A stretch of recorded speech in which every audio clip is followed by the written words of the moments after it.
Welcome to Murk League quarterfinals, best of five here at Rivals Org. CB gonna be coaching up the squad. Are you excited? You ready? Yeah, I'm ready. More importantly, I think the team is ready. So we are excited coming into this game. A little bit of an underdog. I think it's second seed or seventh seed, something like that. So we got a little bit of a chip on our shoulder, something to prove. So we're excited. Everyone loves a good Cinderella story. Think of like March Madness and things like that. I'm excited. I love being able to watch some Gold Elo League of Legends. Ain't nothing uh crazier than that. For those of you joining us during the loaded, you might have saw that son, Sunt it.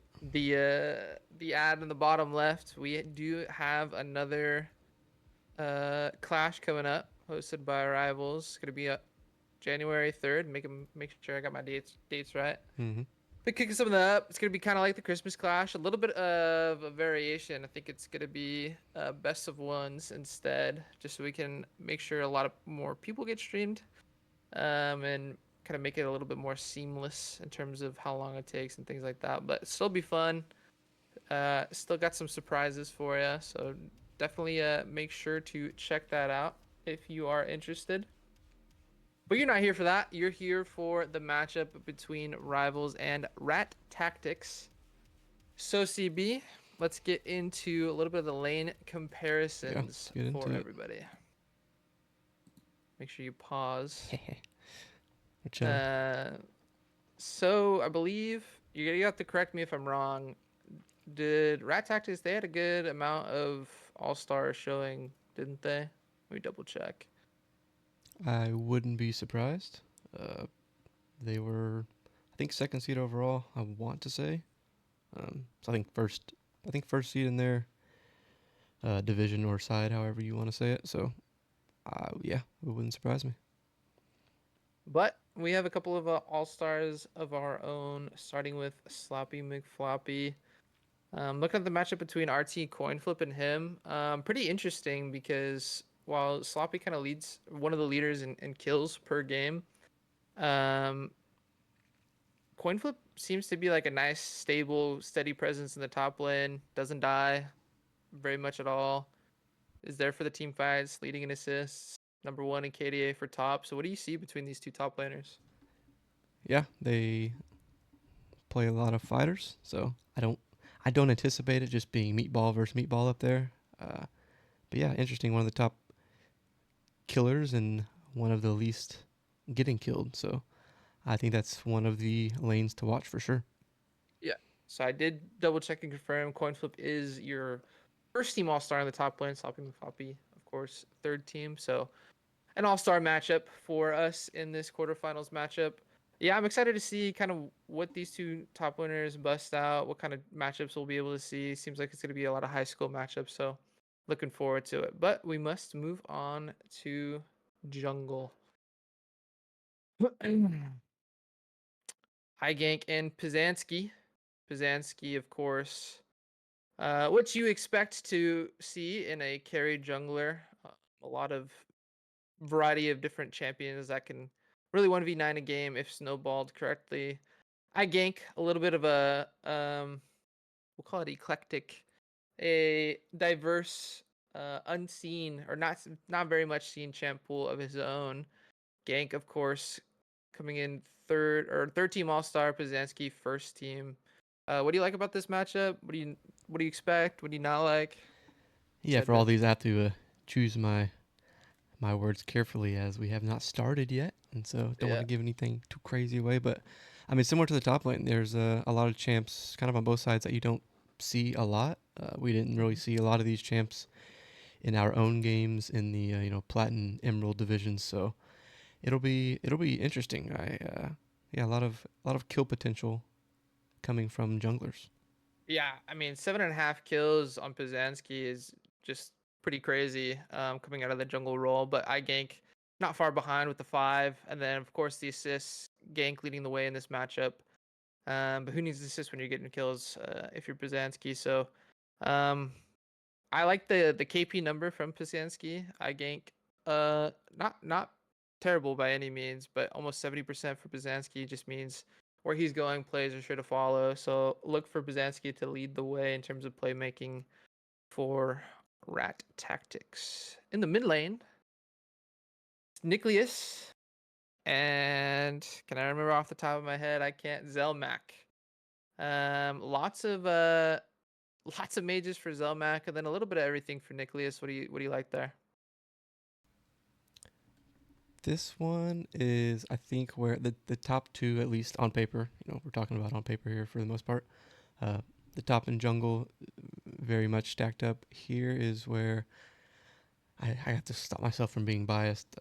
But yeah, Nick can definitely pop off. So it's I feel good going into this matchup, but I haven't seen enough to speak to the other side. So this one will be interesting. All three lanes or all three positions, I guess, that I've seen so far. We have either the kills are high, the KP's high, or the assists are high. So I anticipate all of our games being high kills. So we'll see. This one will be interesting. Of Mm-hmm. course, it looks like a lot of mage versus mage, at least for the most part. And so this one will be interesting. A little bit of, not I guess not based on the pictures below, but a little bit of a overlap in champ pool. So we'll see how this Yeah. one goes in draft. And of course, Nicholas is just missing out on third team All Star. But I feel like, I mean, if you're Nick, you can maybe come in with this a little bit of a chip on your shoulder, missing that mark because you look at the stats there. Really good all around player. So what'll be interesting to see what he will do in this matchup. We move on to the ADCs. Husky and Mistborn 314, Mistborn for short.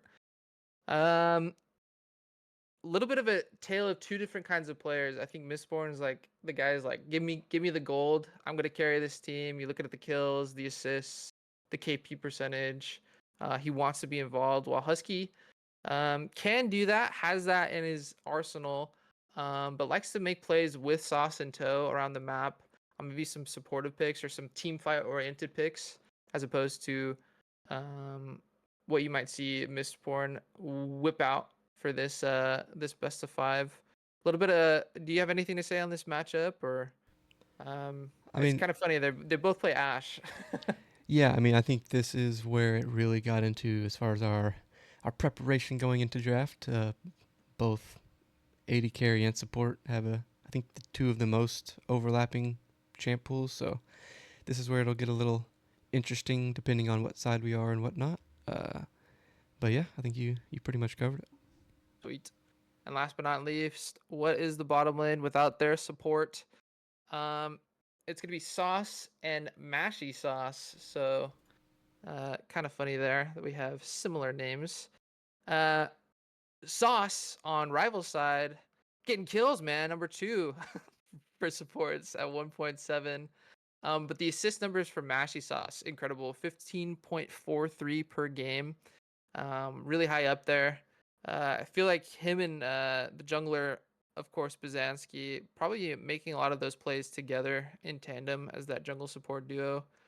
You're looking at the KP for Sauce on rival side, a little low for the league, but still at 60%, nothing to scoff at. But the 67.4 Mashy Sauce doing a lot for his team, so gonna be something to watch out for. CB, any final thoughts on any of these matchups? This matchup, anything that we went over before we hopefully jump into draft? Yeah, I mean, there's just a little bit too much sauce in the bot lane. It seems like Mhm. there's just sauce everywhere. So no, both supports seem to have a good balance of they can play tank and they can play enchanter or damage dealer. So this is similar to AD carry. There's some overlapping champs. So Mhm. it's gonna be interesting seeing how draft goes. And yeah, I'll say from at least from the rivals standpoint, looking at mid AD carry and support, all three of them got snubbed from the All Star team. So we come in, with something to prove. So we'll see how it goes. Yeah, I just wanted to, speaking of that, looking at the ADCs, Mistborn probably feels like he's snub as well, just outside. And then Mashy Saw somehow getting second team All Star instead of first. Wild to me. But That's where the votes lie. A little bit of bias maybe showing up. CB, before you go, do you want to shout out some of our supporters that we've uh, Absolutely. Yeah, yeah, yeah. gathered this far? Yeah, so much appreciated to Robo Robster himself, an ex Rivals player himself. Shout out to you. Mashy Sauce, of course, as you were on the screen. Appreciate the follow. Poro King, the newest follower. And of course, very much appreciated to Death Knight himself for the sub. All love. We really do appreciate it. It makes doing this a lot easier when we're getting support. Having you people show out and show up. Moby White, another subscription, subscribing with the Prime. Love to see it. One of our, or if not the top supporter so far here at Rivals.org. I'm gonna let you jump into the call with your team. If you want to throw it back to us, I can fill some time as we await draft. I don't know if they're ready. Looks like we're Um, still working on getting in the lobby, or at least I'm waiting on an invite. So draft should start soon. I will. Oh, right on cue. Mr. Husky himself is inviting me. So might want to get me with that uh, invite too if I'm trying to stream it. maybe, It is what maybe. it is. Maybe, maybe. Yeah. So I'll throw it back to us real quick. I am gonna go mute, so you'll hear me pretending to talk. Who knows? But yeah, I'll be muted I as I won't go through hear the you draft. pretending to talk. You will hear me in your dreams. All right. Well, while they get that set up, chat, how we doing tonight? So excited for you guys to join us in this best of five. Hoping for five great games. Could be as little as three. Who knows? It's playoffs. Crazy things happen. Excited to get into it. How we doing today? Appreciate you, Death Knight. I'm trying to put out for the people. 3-0 Rat Tactics, says J Smoothie 41. Could very much well be. I'd like to see Rivals put up a little bit more of a fight, but we'll have to see. But I'm excited for it.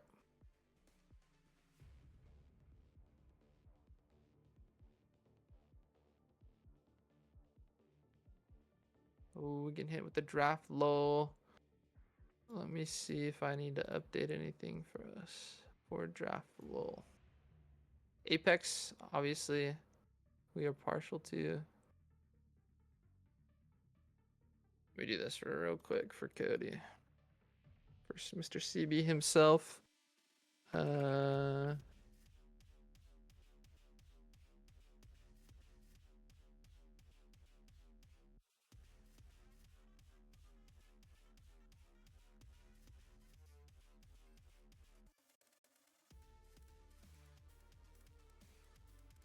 there you go, buddy. All right, sorry about that. Support pentakills as Ramirez's prediction. That would be something to see. We'll have to see indeed.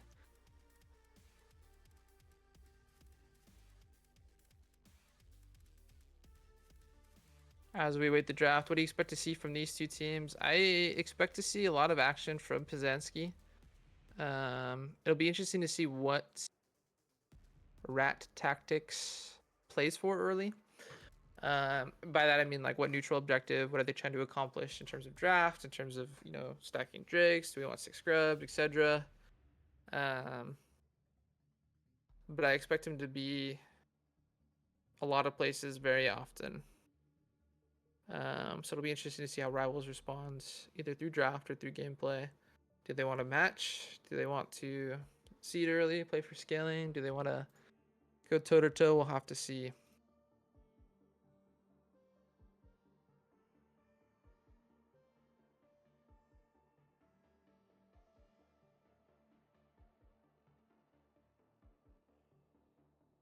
We'll do predictions when draft is over. A lot of people like seeing draft before putting money on teams to win, so we'll have to see what these two teams come out with for draft in game one. Sorry for the delay. We're about ready to get into it. I think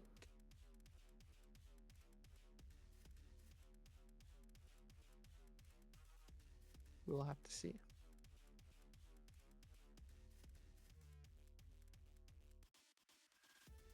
While we have a little bit of downtime, do want to reiterate we have the Rivals Clash coming up. Yeah, we're gonna watch that draft live. It hasn't started yet. The Rivals Clash coming up on January 3rd, 7 Central, 8 Eastern, I believe is the time. Don't quote me on the time, but that's definitely the date. It's gonna be a little bit of a throwback for you all. So you have to see what that means by either signing up or tuning in to watch as we have the draft screen up, waiting for the go button. Looks like readies are coming through. So we should be getting into it.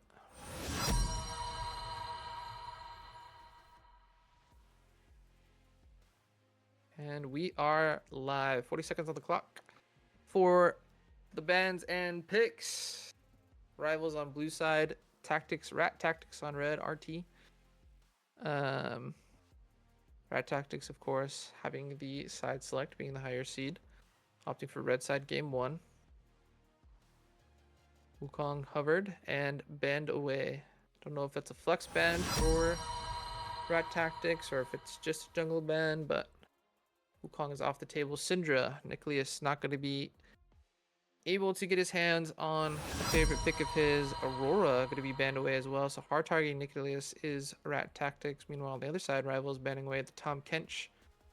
A favorite of coin flip in the top lane, perhaps a flex with support as well.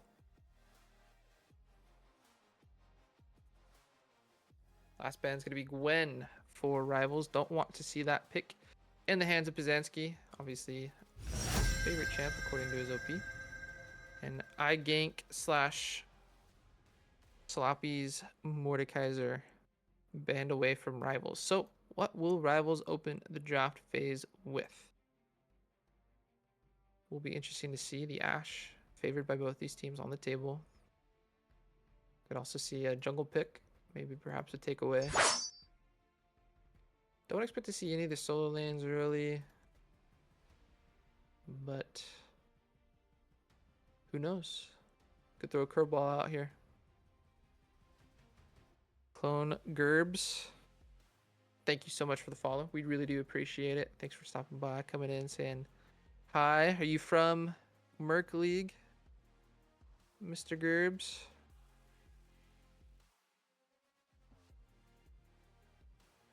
Oh, that's cute. You are Mashy Sauce's husband. Yes, that's awesome. Well, we do appreciate a supportive husband. As Braum, first pick, going to be what Rivals opted for. Have to see what Rat Tactics responds with. Plenty of champions on the table. Don't believe this is fearless either, so these champions, of course, can be picked across multiple games. As Anivia could be the first pick for Rat Tactics. A very interesting mid lane pick. I do know it's a favorite of Zelmax, so it's just interesting that we see it so early. Perhaps they were afraid of a Freljordian comp coming out from Rivals.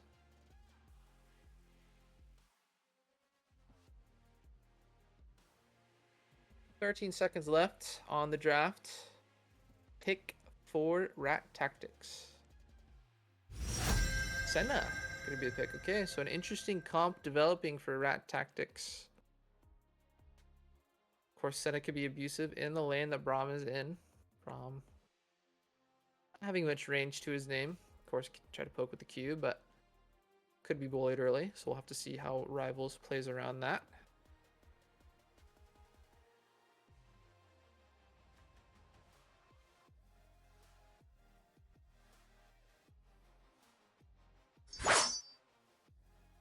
Senna always has having the option for going fasting Senna, either in the ADC or support role. And Goggles expressing support for Rat Tactics. Lots of Rat Tactics fans in the chat so far. Seems to be popular org as Misfortune. Could be paired with the Braum, of course. Great team fighting potential. between those two. Braum always can be a massive setup for a big misfortune bullet time.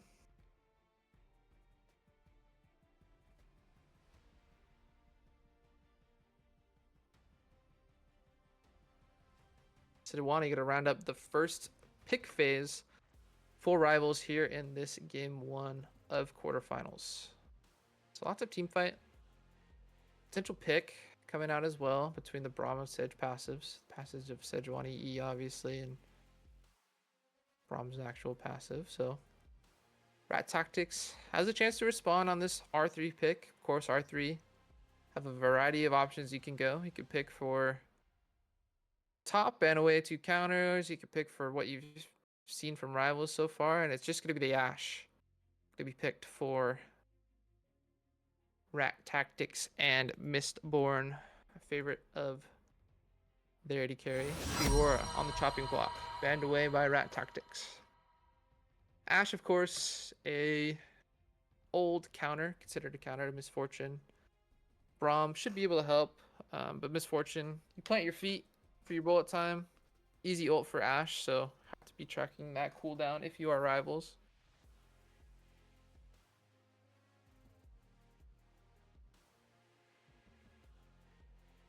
Amumu going to be taken off the board.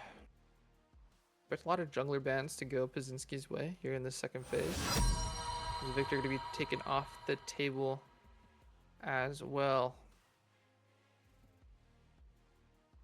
Boy, that doesn't look like Victor, does it? That's not my Victor. Says a boomer. And Viego. So a little bit of a pinch of the jungler pool. Gwen, Amumu, and Viego all taken off the table. Jarvan hovered in response by Rack Tactics. Still plenty of champs for Pazinski to pick. Have a strong pushing lane in that bot side. Expected to be farming Ashe, fasting Senna. Who knows? Could be support Ashe. Is the Ashe changes out for potential support Ashe? No, that's next patch.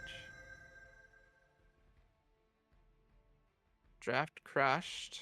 Okay, so some thing coming through in terms of drama here. Jarvan was locked, but I'm not sure if that's what Rat Tactics wanted. Confirming that that's the J4 pick. It was. Okay, so they did want J4. Interesting pick. I mean, good setup for the Anivia, right? It's kind of like a instead of the hot pocket, it's the or hot pot, it's the cold pot. The Jarvan being supported by the Anivia ult in the Cataclysm.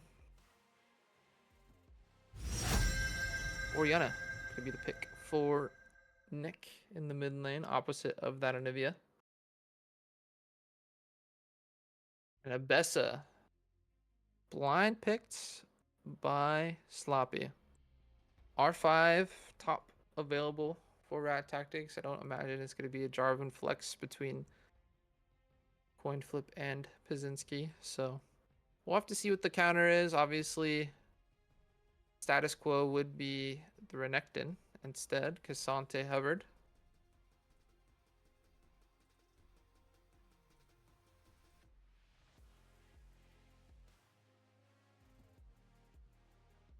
Hovered for quite a long time. And a couple seconds left on the clock. Expected to get locked. And it is. So Cassante and Bessa matchup.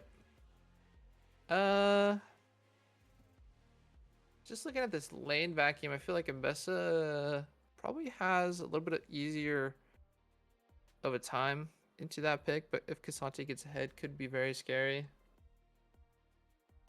Mo with a goat saying Rat Tactics comp is weird. It is strange. Jarvan doesn't really have a go in, buddy. Anivia Senna Ashe kind of look to peel. But Rivals isn't really necessarily looking to go in. It's more like a pick comp. Of course, can go in with the Sejuani with Orianna Ball. for a nice ultimate. But Jarvan does have to be careful. Pazinski gonna have to pilot this champion appropriately because it's gonna be really easy uh to die a lot if not.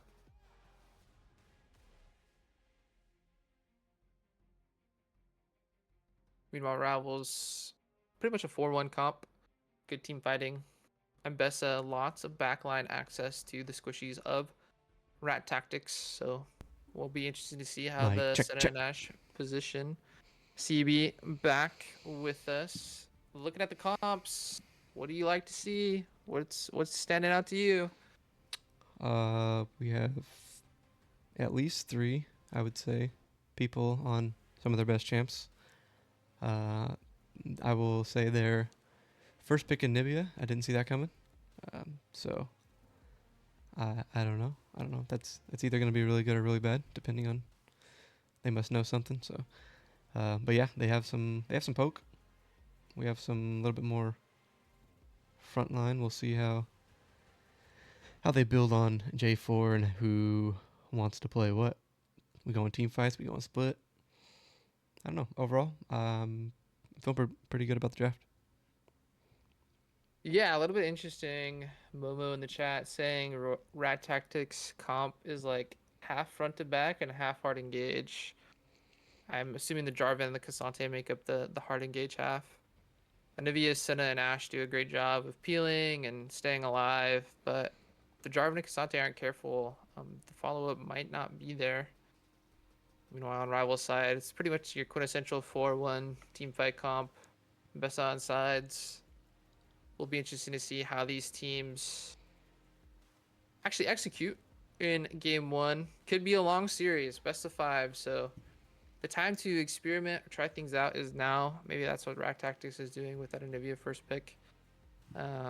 Just because you have a little bit of a game cushion, but of course, winning game one gives you the momentum. So don't necessarily want to throw it for the sake of experimenting. Yeah. But yeah, it should be a good one. Uh, yeah. As we have about 20 seconds, we're gonna throw it to the intermission, and we'll just see how these teams actually execute their comps. Be right back.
Welcome back, everybody, to game one of this Murk lead quarterfinals matchup. Rivals on the blue side, Rat Tactics on the red, and a 5 point snooze fest. Going to be the level 1 tactics for both of these teams. So perfect opportunity for CB. Perfect opportunity for CB to To do do some some stuff. shoutouts. To do some stuff. Yeah. Yeah, I was since I was muted earlier. Shout out to J Smoothie 41, Clone Gerbs, and Johnny Goggles for the follow. Very much appreciated. Very much appreciated indeed. While we wait for these two teams to really go at it, a little bit of downtime here at the start of this game. Once again, January 3rd into the new year, we're going back to the Rift, another Rivals monthly clash. Coming at you. Gonna be fun, gonna be entertaining, gonna be a little bit faster than last time. So we'll be good to come out and either just watch, participate, either way. Should be a fun event. So no spicy invade. Nothing crazy. We'll see if we Nothing can make crazy. it to our 3 to 4 minute mark without anybody getting too wild. Yeah, I mean, looking at these two teams, I expect the push obviously going to be in favor of the two ranged bot laners. What do you expect both these teams are trying to accomplish early? I mean, you might know for one team, obviously, but looking at the Yeah. matchups, actually we see Husky getting engaged on Mashy Sauce. That's just a cleanse use instead of a flash. Interesting choice out of Husky. First blood for Mistborn and Mashy Sauce there in the bot lane. Yeah, that's one of those where you know what two range champions are going to do to you. You just have to burn the flash. I don't think you want to give Maybe just not be caught AD out. carry. That's true. But once you're there, you're there. Once you're there, you're there. As level 3 advantage goes coin flips way, able to predict Sloppy's movement, gets the Q knock up on that Q3. Yeah, I think it's gonna be a. We'll see where J4 wants to go. I think Byzanski plays a big role in rack tactics success and when and where team fights are at. So definitely eyes peeled for the J4. Yeah, I suppose for the J4, J4 obviously not a champion you need a ton of gold on. You know, I was expecting to see Pizanski on maybe a little bit more of a farm-centric or carry-centric jungler. I'd say Jarvan doesn't really fit that mold necessarily. Obviously can do a lot to carry a team, but more of a playmaker, supportive type pick. So we'll have to see how Pizanski pilots that. But Rat Tactics already up to a gold lead as iGank does not get the knockup onto Mashy Sauce. Pizanski is seen. Ward's cleared out. Dash already has that Rechix in the pocket, so Rivals does have to be careful, opting to back away. So, yeah, so both junglers showing for the first time at the same spot. CS is fairly evenish across the board, so nothing too crazy. Yeah, we have dragon spawning in Nucleus, 3 the seconds. fancy feat, able to sidestep the knockup, but does have to burn the flash at the very end. But gets cannon. So worth. That's what Husky should have done level 1. A little bit Yeah. of flash action. A little bit of flash action. Lives to see another day. Oriana going to be able to pick up this wave as well, but does have to be careful on the return gank from Jarvan.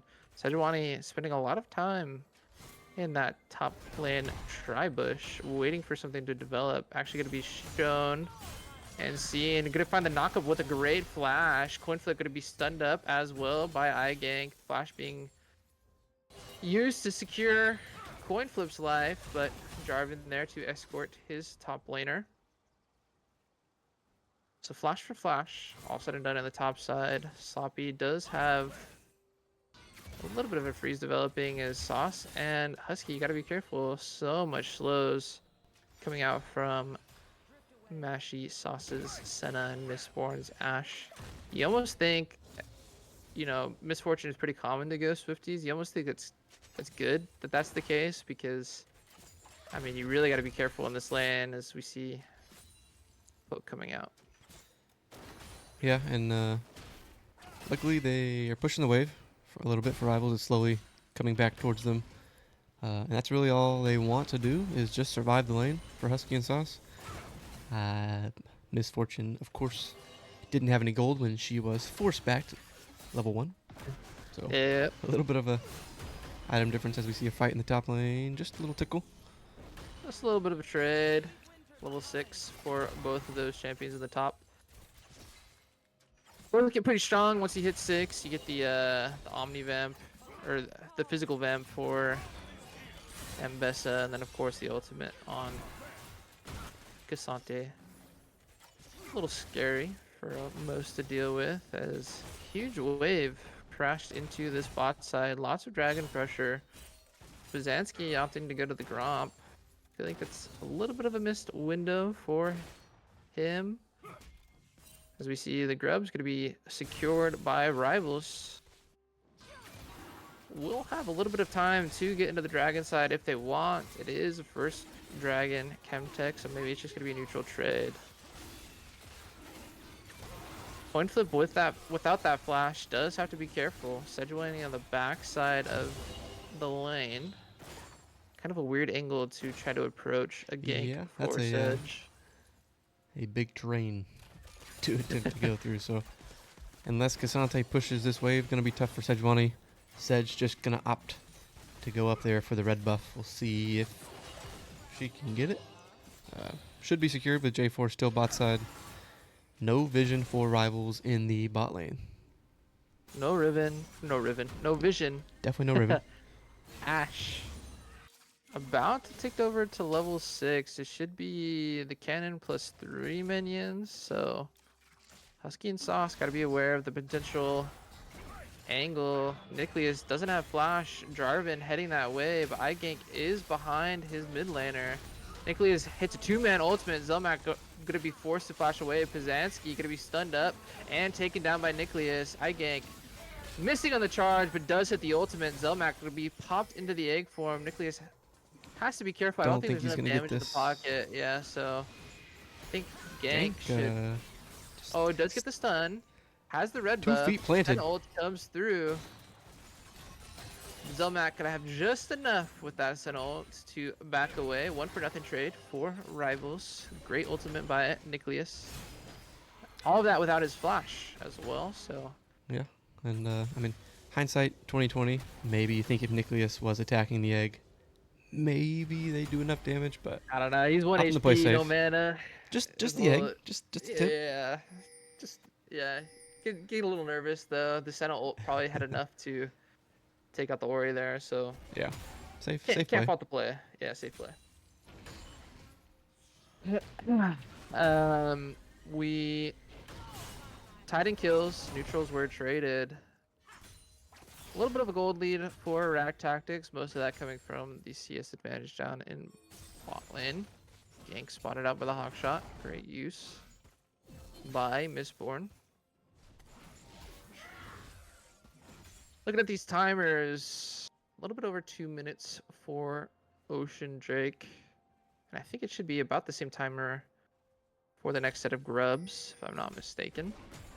So it'll be interesting to see how these teams approach the next set of neutrals. Is it going to be another trade, or is one going to contest over the other?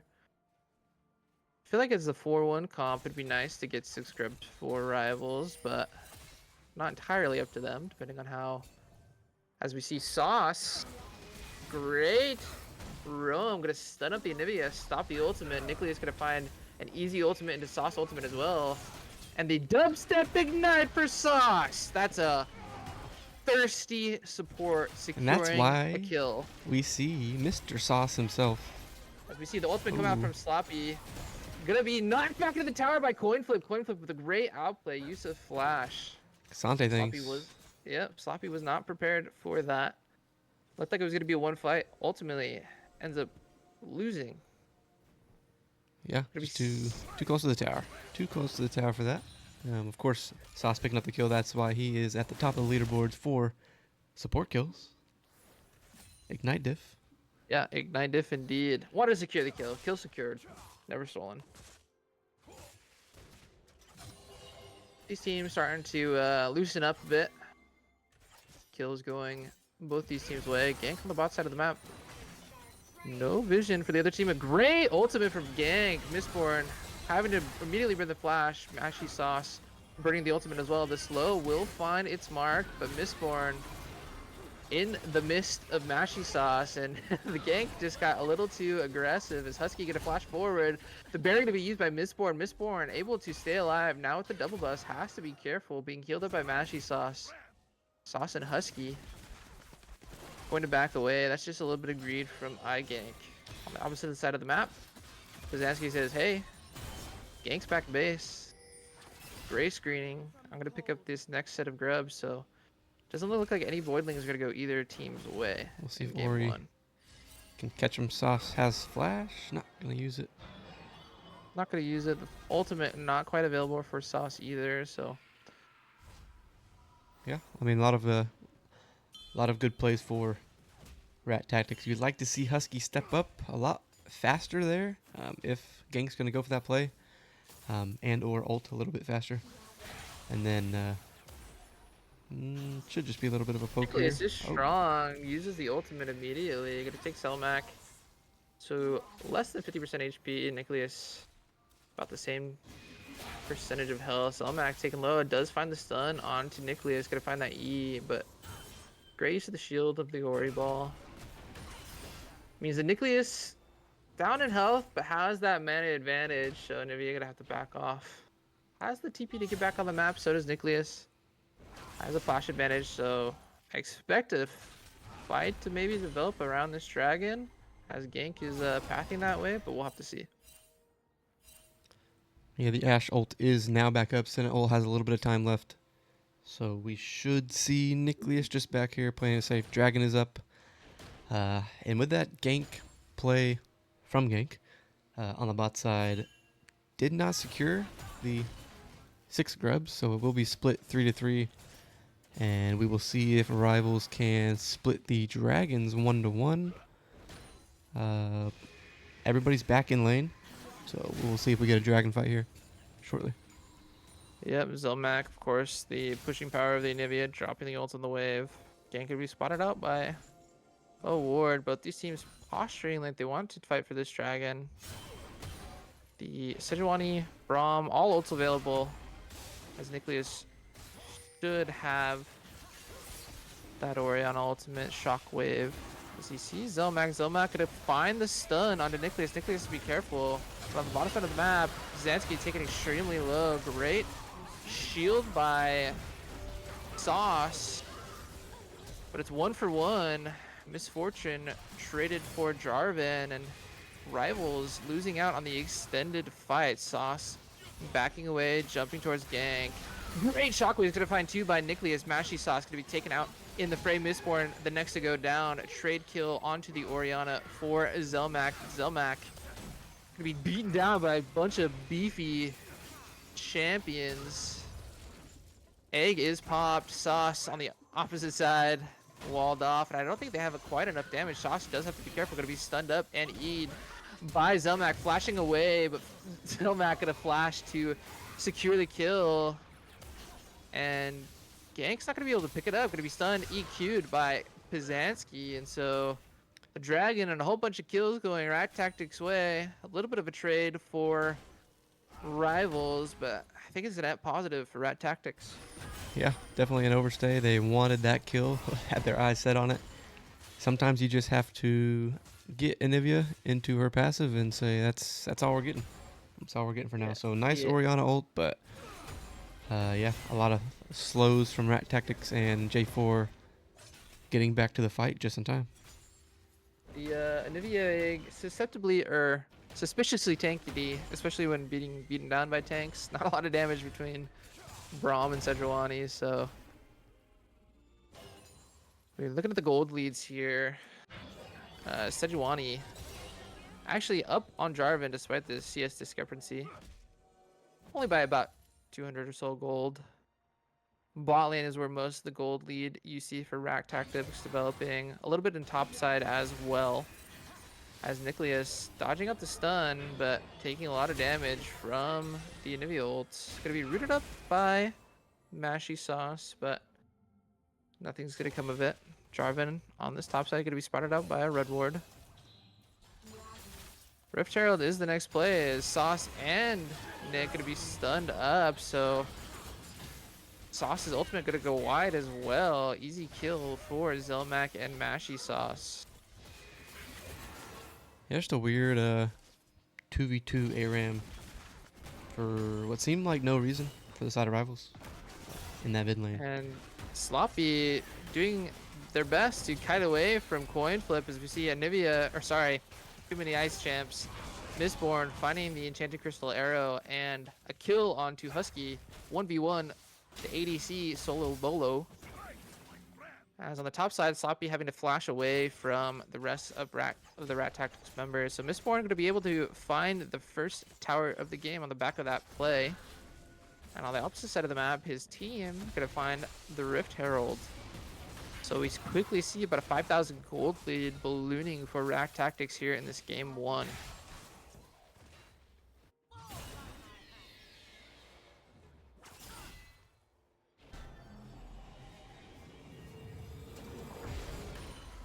Seems like ill-advised trades and fights are what's doing Rivals in, not knowing their limits.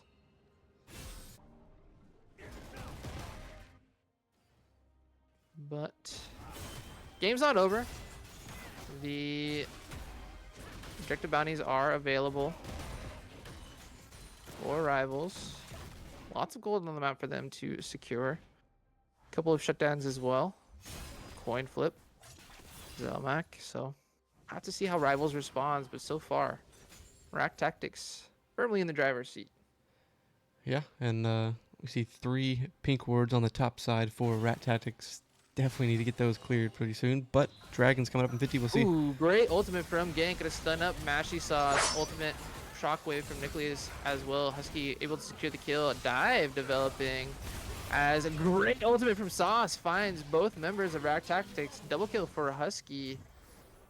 And both the carries, bot lane carries I should say, gonna be spawned before this Drake, but a nice aggressive play from Rivals.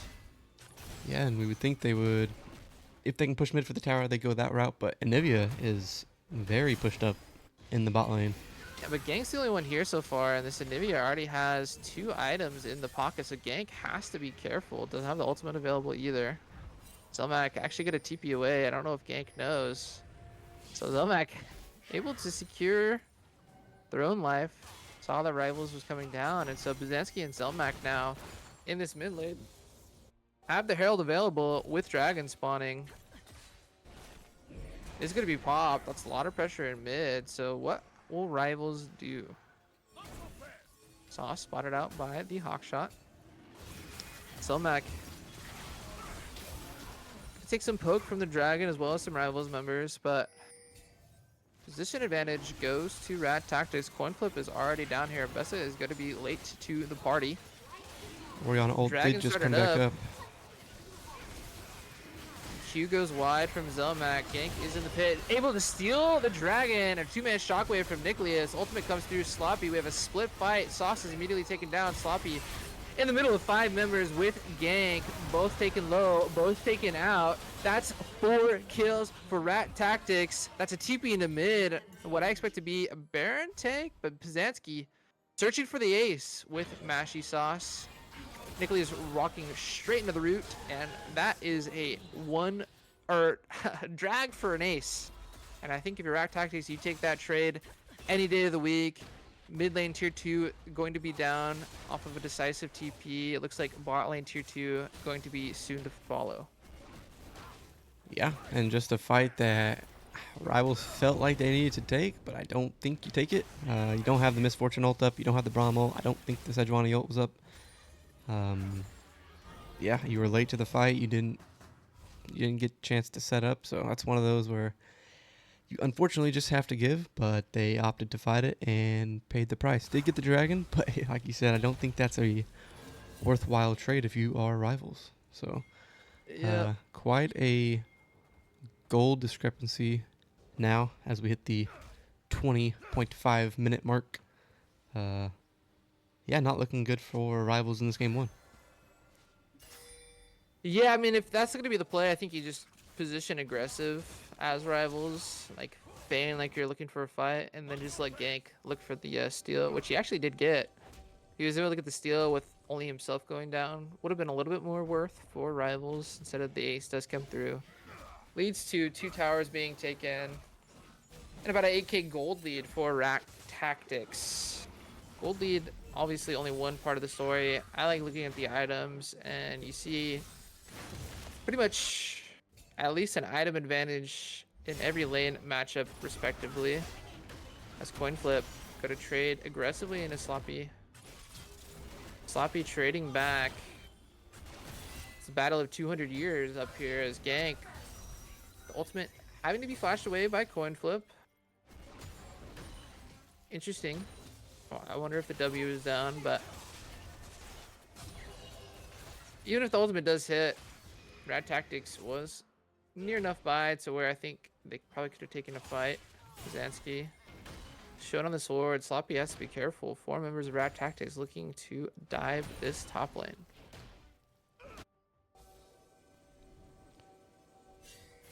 Sloppy does see them, should just opt to back out.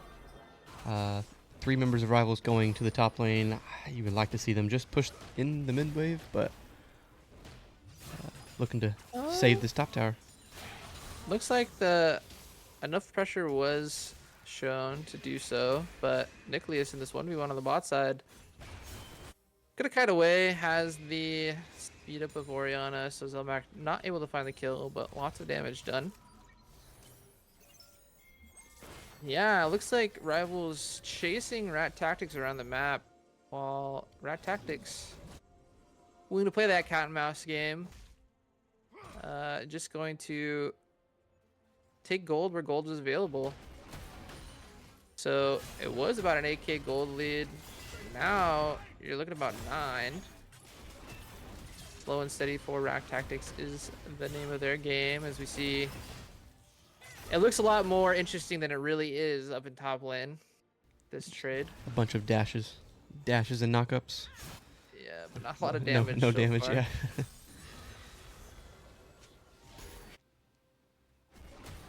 For Rivals, how do you get back into the game? For Rad Tactics, how do you close it out cleanly? Definitely slow it down. This dragon that's coming up, which I assume is going to be a fight. Have to get there first. You need to push out your waves first and get there. I don't know if there's enough time for that now, with only 40 seconds left. So we'll see what Rivals opts to do. You would like to see them group mid, push mid, and then choose one of the objectives. Whichever one Rat Tactics is not at, but I think the problem is Rad Tactics is on this dragon side, and I don't think there's enough damage out of Rivals to really sneak a Baron. force a Baron. Yeah. No, and 'Cause we sometimes see- you have to just say we're gonna chill and give up some stuff. See if they I opt don't know to if do you're that. able to toggle the vision. But if you look at the vision for Rivals compared to that of Rat Tactics kind of knows where everybody is on the map. And they know where there's a Santa Brom to take advantage of. Sauce flashing away, but death is inevitable. Brom does go down. And now the Rat Tactics is on the Baron side. It might just be that objective started up. Yep, should be a free Baron. We'll see if Gank just goes Dragon and if they can even get it for free in time. But yeah, if you're Rivals, you cannot be pushed up that far. I mean, you have to know they're drag side. You don't have any vision. You don't really have any lanes pushed. So yeah, a little bit of over aggression for Rivals, and Rat Tactics gonna run straight to this Dragon for a fight. We'll see how it Yeah. goes. Dragon was secured, objective bounty claim, so good on Rivals to make the smart decision. Play for the opposite side of the map. But still, almost a 10k gold lead for Rat Tactics. No towers for Rivals here in this game one. Not the game one start, I think this team wanted. A little bit of it due to some sloppy play, but Rat Tactics are executing a game plan. And so far, it's been working.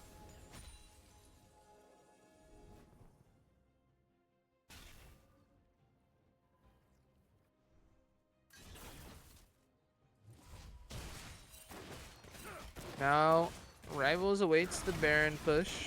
Looks like the last top outer going to finally go down for Rat Tactics, giving them even more control of the map. That's all outers down. Only one tier 2 remains for Rivals.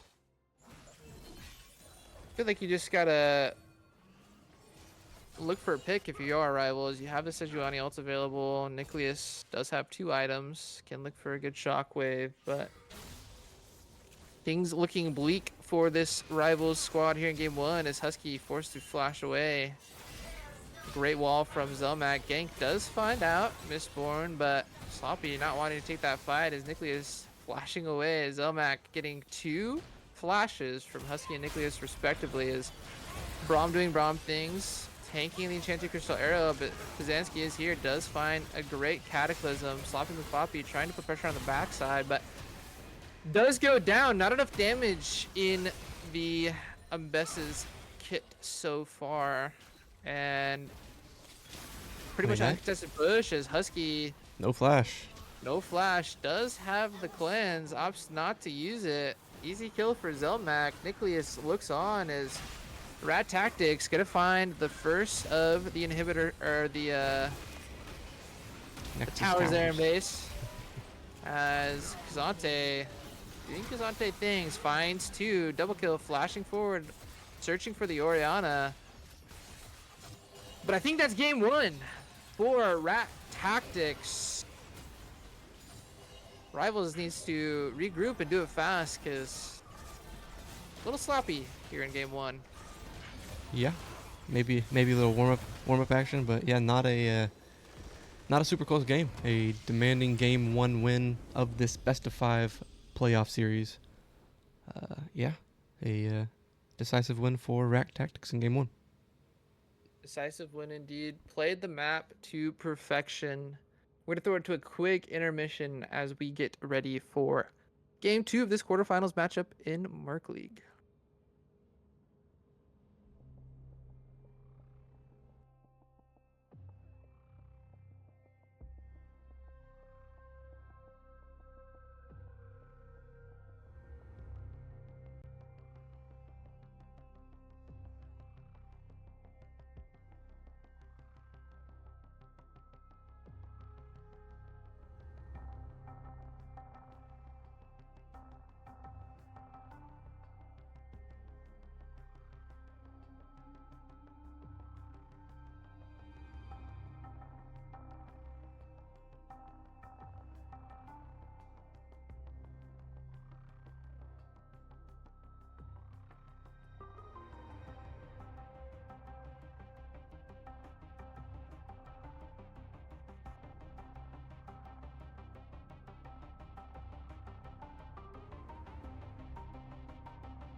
Welcome back, everybody. Just a little bit early. 1 second left on that timer. We are already in draft.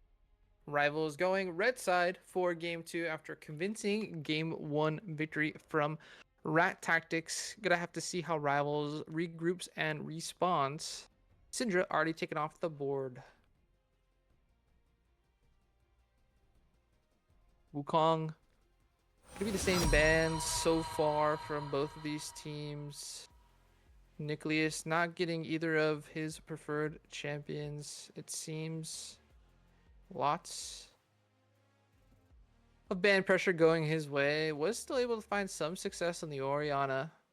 One of the only bright spots for Rivals in that game one. Going to be interesting to see how the red side draft might differ for both of these teams, especially for Rivals being on red, Rat Tactics on blue. Same three bans come through for... Oh, just kidding. My apologies. Mordekaiser was left up. Fjord instead traded for Rack Tactics first ban phase as Anivia is going to be banned away.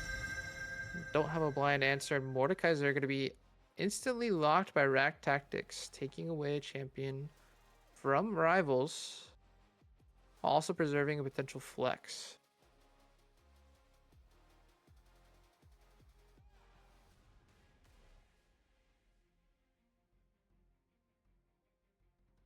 Oh, I do see that. The logos are backwards. We'll have to update that here in a second.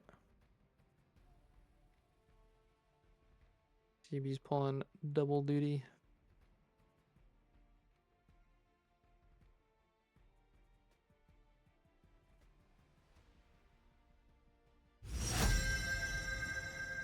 Is Ash going to be locked for Husky?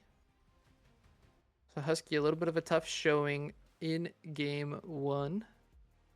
Looking to bounce back on that comfort pick in the Ash.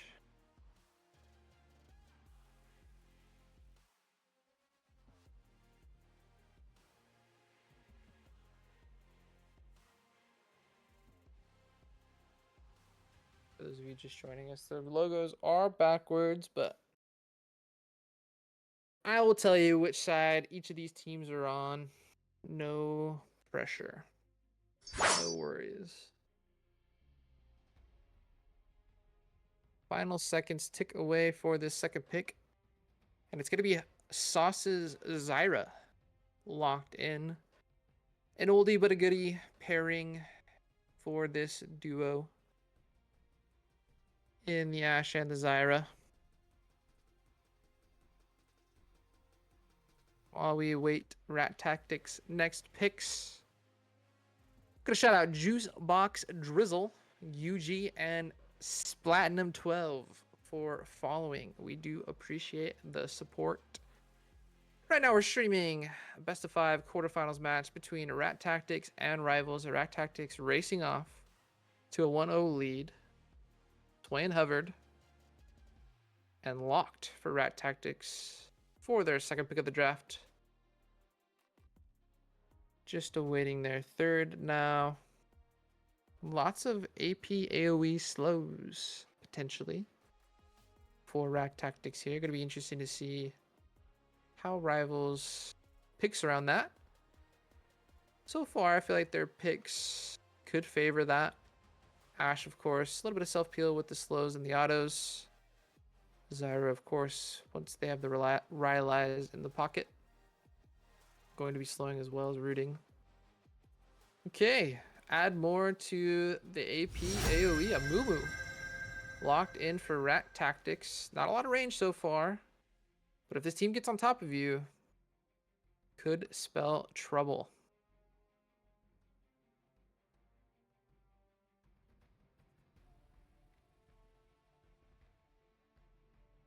What will be Rivals' last pick of this first phase of draft for game number 2? Do we see a solo lane? Do we see a priority jungler?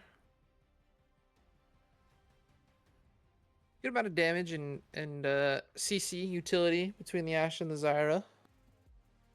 Bessa gonna be locked for Rivals. Of course, they're thinking it's Mordekaiser top with that move locked, but all of the champions on Rack Tactics side can still be flexed, so we'll have to see if that game will pans out for Rivals. Or was Rat Tactics expecting the pick? And jumping into the second phase of bans here for Game 2 draft. It's going to be Misfortune.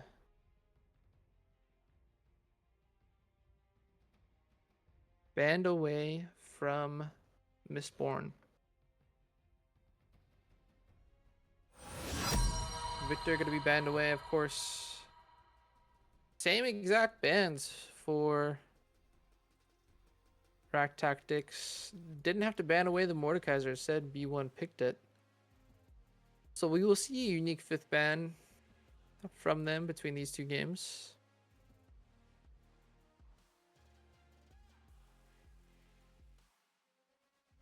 As we wait the last ban for Rivals here in draft. Expected to be another ADC pick, potentially. Further pitching the pool of Mistborn. Perhaps they throw it support way. We'll have to see. Gonna be the Zaya banned away from Mistborn. Dr. Mundo gonna be the last ban for Rat Tactics as we wait the fourth pick from Rivals. Still waiting on their jungler in their mid. Assuming it's gonna be jungle pick here. But who knows? You pick jungle, you are potentially even further limiting Nick's pool because a mid pick will come out from Rack Tactics if it hasn't already. But you do secure yourself a potential counter. Have to see what Rivals does. 5 seconds on the pick clock left. It's gonna be Jarvan. Red side for game 2, this time in the hands of iGank and Rivals. Jarvan, a pretty interesting pick. All things considered, showing what Rack Tactics is. Caitlyn gonna be hovered.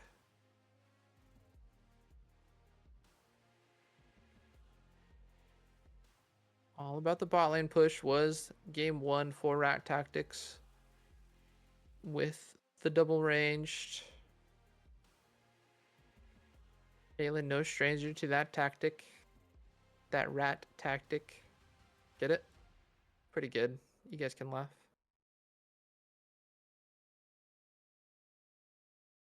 Caitlyn is locked. They're saying Senna. Our tactics having some trouble with draft lull between these two games. So Senna makes a return. Piloted very well by Mashy Sauce in game 1.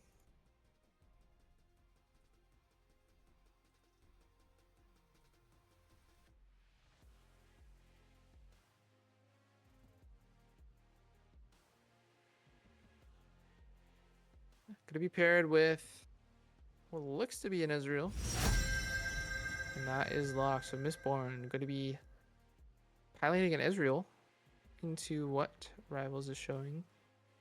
Pretty good pick if they're able to poke from afar. Keep Mbessa and Jarvan off of him. We will have to see. So we late the last pick of Rivals red side draft. Silas is hovered, has a variety of ultimates the Rivals could utilize. Cerulean Soul as well. Of course, with that Silas, you potentially get the Swain ult in the all melee comp of Rat Tactics, besides that ball in, but instead, could be already picked for Nicholas in the mid lane. So lots of damage coming out by Rivals, lots of utility, but not a lot of hard CC outside of the Jarvan ult. Conditional CC with the RA Charm, the Zyrute alike. So we'll have to see for those of you joining us. I don't think it's Ezreal mid. I believe that's Ezreal Senna bot. The Caitlyn is Senna. So you can calm your horses. Their draft isn't that much cooking, but still, it's a chance we're not used to seeing the Swain, the Mordekaiser. Gonna be interesting how those do on the same team. Kind of do the same thing a little bit. Uh, but yeah, looking at these two drafts, I see how if Rivals gets ahead, could be a lot for Rat Tactics to deal with. Could be a lot of pressure between all five of those champions. If Rivals gets behind, trying to come back and do a Mordekaiser, Swain, and Mumu comp with what they've picked for themselves could be scary. So we will have to see. I'm going to throw up the predictions for you all for this game two for the best of five quarterfinals of Murk League. Right, Tactics is on the red side, Rivals, or sorry, on the blue side, Rivals on the red. Rivals on the red, on the rift. Rivals on the red, on the rift. Let me try There to are. make sure I have the logos ready for the actual game. You got called out real quick by Moby. True. Slacking. Slacking. I Pulling double duty. didn't really hear your thoughts and analysis. It's all I right. know Go ahead I and hit like. us with yours. Yeah, I mean, we've got a mix of course, I'm biased being in the draft, and then also being rivals, and then also being down 0-1. So it's a mix of a lot of stuff going on. I don't know. I always like a team with a Mumu Swain Mordekaiser. That's always a nasty trio they have going on there. We have a little bit of a different bot lane this time. We got the little bit of a poke action, so they matched us with that. Should be a safer overall. We'll see if it just comes down to CSing or if it comes down to ganks. And then back-to-back games on the Ambessa. We have the Ari. I don't know. I always go for just on paper. If I covered up all the names, I like teams with Mordekaiser, Swain, and Mumu. But I like our ability to poke a little bit more poke than they do. Pretty close though. Um, we'll see. Took the J4 away. They had a good flex pick action going on. So yeah, Yeah. we're a warm up game one type of team. So we'll see. And who knows, you could warm up game two if you needed for that reverse sweep into Silver Yeah, Scrapes. that'd be way more fun. It would be way more fun. Yeah, I mean, I was just looking at both these comps. Rivals on red, if they get ahead, could be a lot for Rat Tactics to deal with if behind. Just like a lot of damage and a lot of utility. And really all five members. So if they get the map advantage, the map pressure, walking into them could be scary. But on the flip side, if Rat Tactics gets ahead, not a lot for Rivals to do. I mean, Jarvan EQing into Mumu, Swain, Mordekaiser seems scary to me, especially when behind. So it's really going to come down to the execution of the early game and how these teams perform during those like first 5 to 10 minutes to really decide the outcome, in my opinion. We will have to see though. Drafts on paper are one thing, how they're played out in game is another. And we will be back after a quick intermission for game two of quarterfinals.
Welcome back, everybody. Game 2 of this best of 5 Merc League quarterfinals is underway. Rack Tactics on the blue side, Rivals on red, and once again, 30 seconds until another minions spawn. boring, spread out, and play it safe.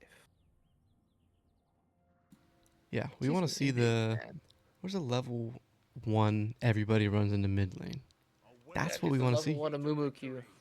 Yeah, Nobody Flash Q. expects it. Both these teams, of course, fighting for their playoffs lives. Rat Tactics, a little bit of room to breathe after securing game Minions have 1. spawned. Will be interesting to see, reason why best of series are so exciting. Teams can adjust. Rivals, of course, no strangers to losing the first game of a series. So we'll have to see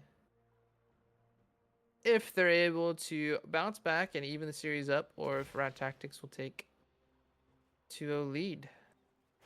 Zelmak. Is that the new Swain skin? The Ambesses one?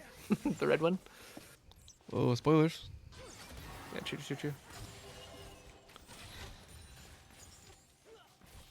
Expecting Husky and Soft to have a bounce back performance, both of them on champs they're used to playing, for one. A little bit of easier time into this range v range matchup.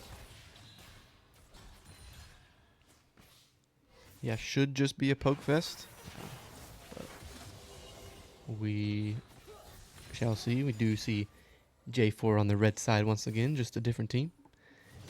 And Actually, wasn't spotted out by that ward by Rack Tactics, so kind of a unique path from Jarvan. Was able to dodge that. I don't know if it was communicated by Nicholas or what, but good by Rivals to limit the opponent's information.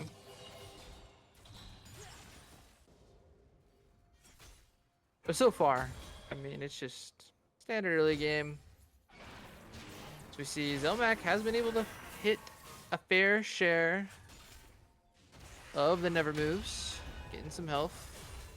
Coin flip taken low, but able to get that early push. So 3 pushing lanes for Rack Tactics makes it an easier time for Mumu.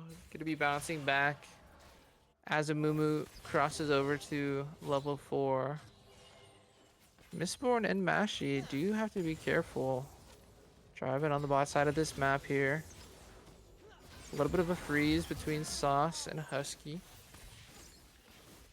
Of course, those plants gonna make it easy for them to push. The E actually predicted Mistborn. Arcane shifts right into it. Gonna have to flash and cleanse away. Gank going to be exhausted. Both taken low, but no results or no kills resulting from it. But a great E by Sauce. Able to get Mistborn low. Mashi could be rooted up as well. So Sauce showing out on this Zyra.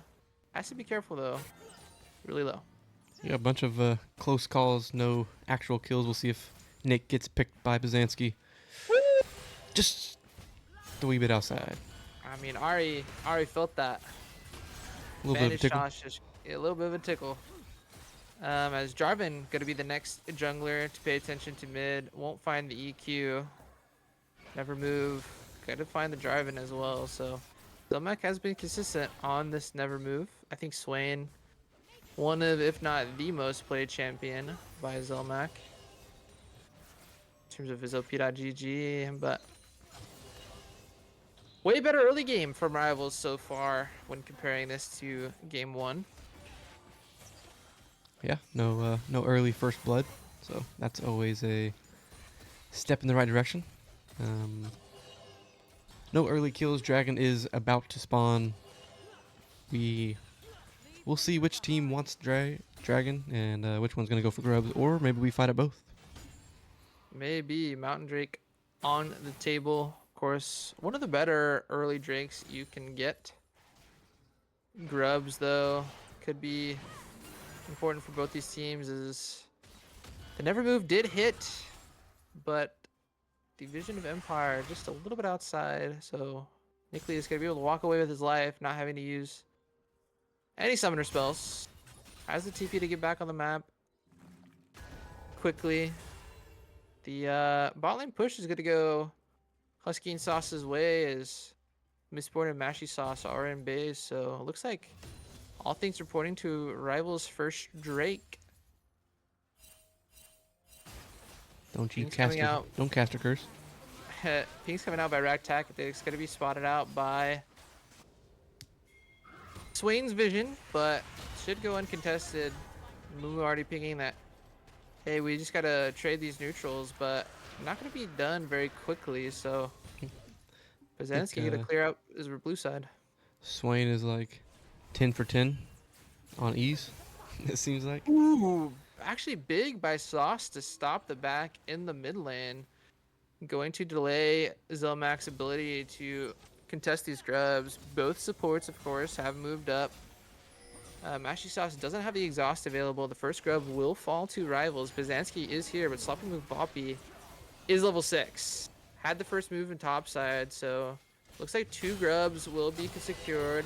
The EQ will find Mashy Sauce. Gank going to be stunned and pulled up by RT coin flip. First blood on the backside of the fight will go to Zelmac. Mashy Sauce being taken extremely low by Sloppy Move Boppy. Sloppy Move Boppy having to flash forward, but unfortunately will not be able to pick up the kill.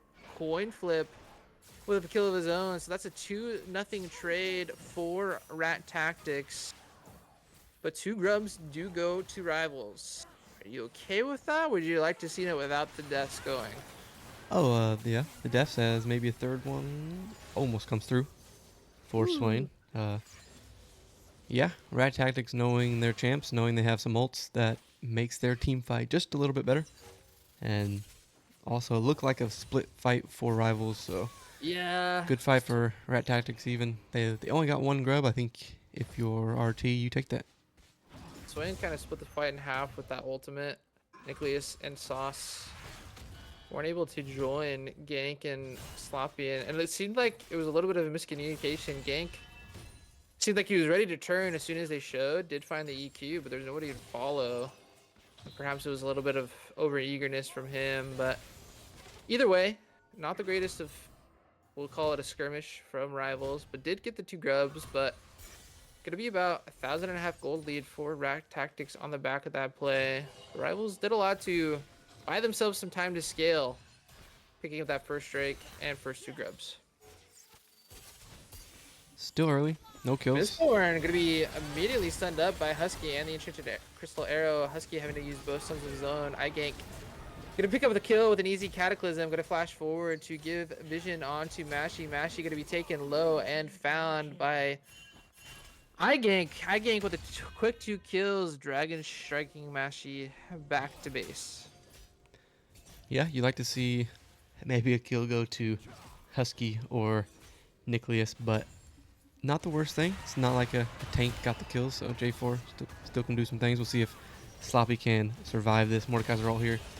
Should be able to. Doesn't have the flash available. The E will come forward. Doesn't need it. Q will find his mark. Coin flip. Gonna pick up that solo bolo. And really, it's just because the Mordekaiser are able to be the beneficiary of that grub trade. Finding a kill, early blasting one, obviously so powerful on the Mord. Messi doesn't really start to win that 1v1 until the first item comes through, so Sloppy does have to be careful with the way he positions so far. Going forward, gonna be coin flip all the way until that happens. Yeah, and coin flip both games playing with some confidence. I think that's 2 solo bolos early in both games. Gank is on vision, not aware of it yet. Does not have sweeper up to check it, so he is just big chilling. Yeah, on wasting time vision. a little bit. Yeah, you hate to see it, but great by Mistborn and Mashy to waste the jungler's time. Mashy kind of trying to bait out a Mumu in the pocket. In that tri-bush, Sauce has to be careful. The root will find Mashy Sauce. Flash forward from Bazinski will find its mark. Great ultimate from Bazinski, and that's Sauce down with really out, like, no fighter's chance. I mean, it's just CC'd into death. Yeah, and I would like to see Sauce maybe use his pink ward as soon as he gets the tri-bush. Sloppy Mafloppy taking low. Coin flip. Already has that Rylai's available. Sloppy doing all he can just to escape. And does. But like we said, it's going to be tough going for that side lane. As Zelmak going to pop the ultimate. Will find the never move onto Nicholas. Nicholas does have the ultimate available. Hasn't used it so far. As on the bot side, we see the never-ending push from Mistborn and Mashy Sauce. Sauce here to finally break that as the charm will find its mark. Nicholas taking Zelmak low. Zelmak flashing back towards the tower after positioning away from it. Curious decisions from Zelmak, but will be able to get out with his life. Close. Nick hoping he was a little bit stronger than he was. See if he can dodge this Moo Q. And does. Good movement by Nick. Enchanted Crystal Arrow will find its mark. Mistborn immediately stunned up. Going to have to Arcane Shift and flash away. Eager Cataclysm by iGank. iGank.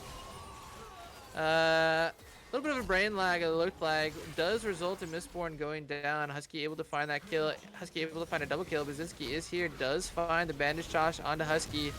Ignite used by Sauce. Husky down. Brzezinski finding 2. So really a 3-for-2 trade in favor of Rat Tactics. Wasn't sure what was happening with Gank there. It looks like he got stunned by the Senna and then just kind of accepted his fate to secure that kill onto Mistborn. Yeah, a little bit of a... I'm already here, so I'm just going to ult and see how it goes. A little bit too close to the tower. Swain with his 82nd consecutive E-pull in the mid lane. Floppy in Brazil. Coin flip doing tons of damage. Having to flash away is Sloppy. Of course, if you've been following the LCS news, Brazil joining the LCS. Good to see a lot more Mordekaisers. Wow, the squad is here for rivals. Gank, Nicholas, and Sauce in tow. No ultimate for coin flip. The Senna ult will give a little bit of a shield, but shutdown goes to the man himself. Sauce securing that kill. Yeah, that's definitely one where you just say, "Hey, Sauce, there's 4 of us here. Maybe just look at him." It's planned diff, man. He can't control it. Just be better at last. I don't think he maybe he didn't need to attack at all, but that's okay. Kills on Zyra is never the worst thing. Husky weathering the storm here, but it will be 4 grubs, 4 rivals, so a little bit of pushing power for them. Sorry, I misspoke. 5 grubs for rivals. It's 1 more than you need. 1 more than you need. That's like a cherry on top. Mm-hmm. So far, the push in favor of the bot lane of Rat Tactics. Husky playing it safe. Sauce is close. Will be spotted out by Ward. Mashy Sauce and Mistborn got what they wanted. A couple plates for themselves. And we'll call it a 700 gold lead for this Ezreal over Ashe. Yeah. And looking across the way, gold leads for pretty much everybody for Rat Tactics. As we see Gank going to Cataclysm right on top of Zelmak. Zelmak, easy never move for him. Does that have a ult or a item completed? So Gank able to take this trade with the Eclipse. Gotta set up a kill. Just kidding. Gotta flash forward and secure that kill. Shut down for iGank. Might have wanted it to go to Nicholas, but wanted to secure that kill. So what can you do? That's one of those if both of you guys have flash up, maybe if you have to flash to secure the kill, I don't know if you had to, but if you have to, maybe let Nick flash for it. But then again, you do want Ari to have her flash for the next team fight, which could be at Rift. Just feels bad having the most kills onto your jungler. Who knows? Maybe it'll pay off in the long run, late game team fights. Have to be careful running away from Brzezinski and Zelmak. Brzezinski, of course, having that flash. About to come off cooldown and the ultimate available, but Gank says, let's take the fight to them. Interesting decision. Bandage Tosh going to find its mark on a Sauce. Sauce going to use the ultimate of his own. Double kill quickly for Brzezinski. Make that a... Nope, not a triple. Zelmak gonna find Nicholas. Sloppy McFloppy doing all he can in this 1v1. He's like, guys, please help. This Mordekaiser is big. I can't do anything. 0-3-1 is that Mbessa. And this game quickly falling apart after a little bit slower of a start for rivals. Yeah, seems like Mordekaiser can just fight on repeat, and anywhere Pizanski goes, usually results in a kill. Uh, J4 Yeah, trying to kind do of. the same thing for the side of rivals, but Pizanski a little bit tankier. Is taking 4 of the kills, but gonna be strong, especially with 10 stacks on that Dark Seal for the Amumu. Yeah, and it was kind of interesting. I mean, the Jarvan didn't have the Cataclysm available, and they're trying to take a fight into some pretty strong members of Rad Tactics. As we see, the Rift Herald actually going to be given 2 coin flip. They have a lot of pressure on that side, so already 7,000 gold lead for Rat Tactics. Able to secure that dragon as well. So once again, 2 games in a row where we see early objective bounties coming out for rivals. How do you break the streak of making one good play and then kind of missing on 3? How do you slow it down when you feel like you have to catch up? I mean, a lot of it seems like we're making some good plays for the side of rivals, and then sticking around or just overall not basing after that, and then uh, their jungler comes in and takes a fight, and then it turns into a team fight that's quite a bit lopsided. So yeah, a little bit of a discipline and win to back after a play. But now at this point, I mean, Rat Tactics is very strong. I would assume Rivals gives this dragon, doesn't even attempt to fight for it, as we see J4 on the top side. It feels like Mordekaiser could probably 2v1, depending on Definitely could. who and when he ults.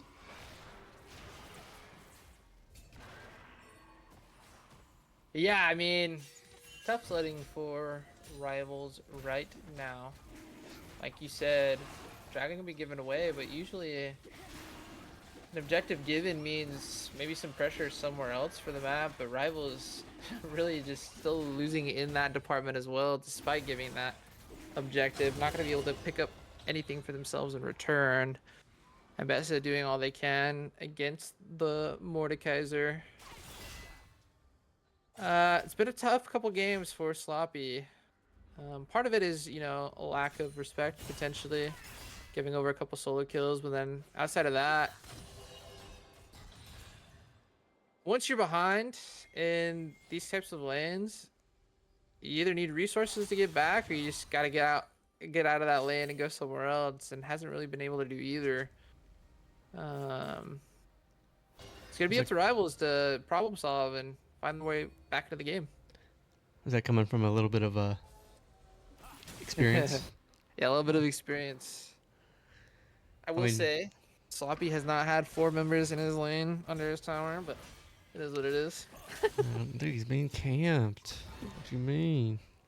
One bad Grubs fight was all coin flip needed to run away with this side lane, and Rat Tactics running away with this game. I'd say Minutes not still not Baron. completely not completely lost, but Never yeah, you look lost. at the top jungle mid for the side of Rat Tactics, and you think it's definitely an uphill climb for rivals to get back into this one. Interesting that those were the champions you were a little nervous about coming out of the What a draft. coincidence. Uh, Making good on your nerves. So really like, yeah, this is a pretty strong trio. Never move. One of the rare misses for Zilmac there in the bot, but I don't think he really needs to hit his abilities anymore. Sloppy gonna steal away the big Krug. Small victories.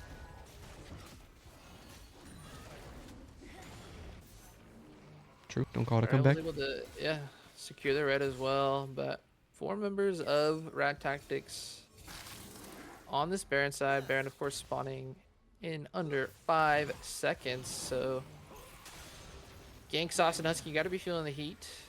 They know Baron is up. They know Rat Tactics has all the resources they need to make a quick meal out of it. Do you think rats eat worms? Mm, are you calling us worms? No. It's just their name's Rad Tactics, Purple Worm, the Baron. Okay, okay, I see where you're going. Yeah, I have no idea. I don't know. Had to pick up a dead rat at work the other day. There's my rat story. Got the BK. Happened this week. Not a lot of just register what you said. No, but there's my rat story. Okay. Not a lot of dead rats in this game. Only 6 kills for rivals. Really, the kills aren't what separates these two teams. Um, it's everything else. All the map pressure for rat tactics. 7K gold lead. A lot of Forces, hey, CS I'm strong. Gotta ride this in, but will be knocked up by iGang. 3 members of rivals are here. Catalysm gonna be used. Coin flip opting to flash. Interesting choice. I feel like he could have just sent Jarvan to Brazil. As Yeah. it never moves, finds 2. Zelmac forcing the flash out of sauce, going to flash and follow. Let's get an Members ult. of rivals taken low. The never move just missing out on sauce. So one of those trades where nobody dies, but definitely favors Rad Tactics. Rat Tactics able to save that Mordekaiser ult. Ambessa is pushing top side. Should get the tower, I think. And Dragon up in 45 seconds. We'll still have the Mordekaiser ult. Still have the Mumu ult. We'll just be missing the Swain Yeah. ult and Ari I ult. think it's probably Rad Tactics, safe to say, as we see Jarvan not even gonna path towards that objective. We're gonna try to find some camp gold on the top side. Who knows? Yeah, I like to see rivals attempt to push mid and see if they can get that tower, but I don't know, with the four members of Rat Tactics lurking, no fight feels really good right now. Was that the first tower for rivals this series? Ooh, maybe. Improvement, if so. Improvement, step in the right direction. 5 grubs and a tower. Silver scrapes, here we come. Silver Scrapes, here we come. Just kidding, it's going to be 1-1 after this game. Kings We'll see. immediately coming out Ooh, for rivals onto this Baron, but have to be careful because Mordekaiser is here. I don't know if he knows that this objective is being started. Sloppy McFloppy taken into the Death Realm, but his team is nearby. Coin flip. Gonna be immediately ulted and knocked up. Catalyst is gonna come through. Senna ult doing a lot. Wow, 2-man. That's a 2-piece chicken McNugget for the Ezreal off of that ulti. And even when rivals wins, they lose. yeah, it felt good for a second, and man, 80 carries have it so easy, don't they? All they got to do is push R, Throw get an double ult, kill. Jeez. No, that's tough to where you can't 5-man start a Baron just because their top laner is around. It's always a feels bad moment. Took a while to kill him. Granted, I think the J4 ult helped Ezreal get those kills. Made everybody Yeah, stand in the same spot for a while. Should be 2 more assists for gank, but that's okay. Yeah, I'll never nice. forget when you got an extra assist because of Renata in the game. You That's almost had over calculated. 100% Yeah. KP. And then y'all ruined it, but And we fine. ruined it. But 10K is the gold lead for Rat Tactics, off to yet another commanding lead in this game 2 best of 5. But it is a best of 5, and the game is not over. Of course, the game is not over until the Nexus explodes.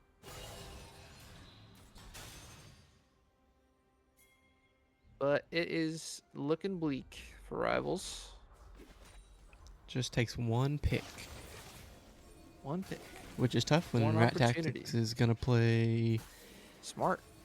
smart, decent macro, have the Baron. Look like they might go top unless they want to split it back to mid. Just gonna take a little bit from Fat Rivals wave. jungle and Gonna develop on the bot side for this Mordekaiser. Nobody's gonna be able to really respond.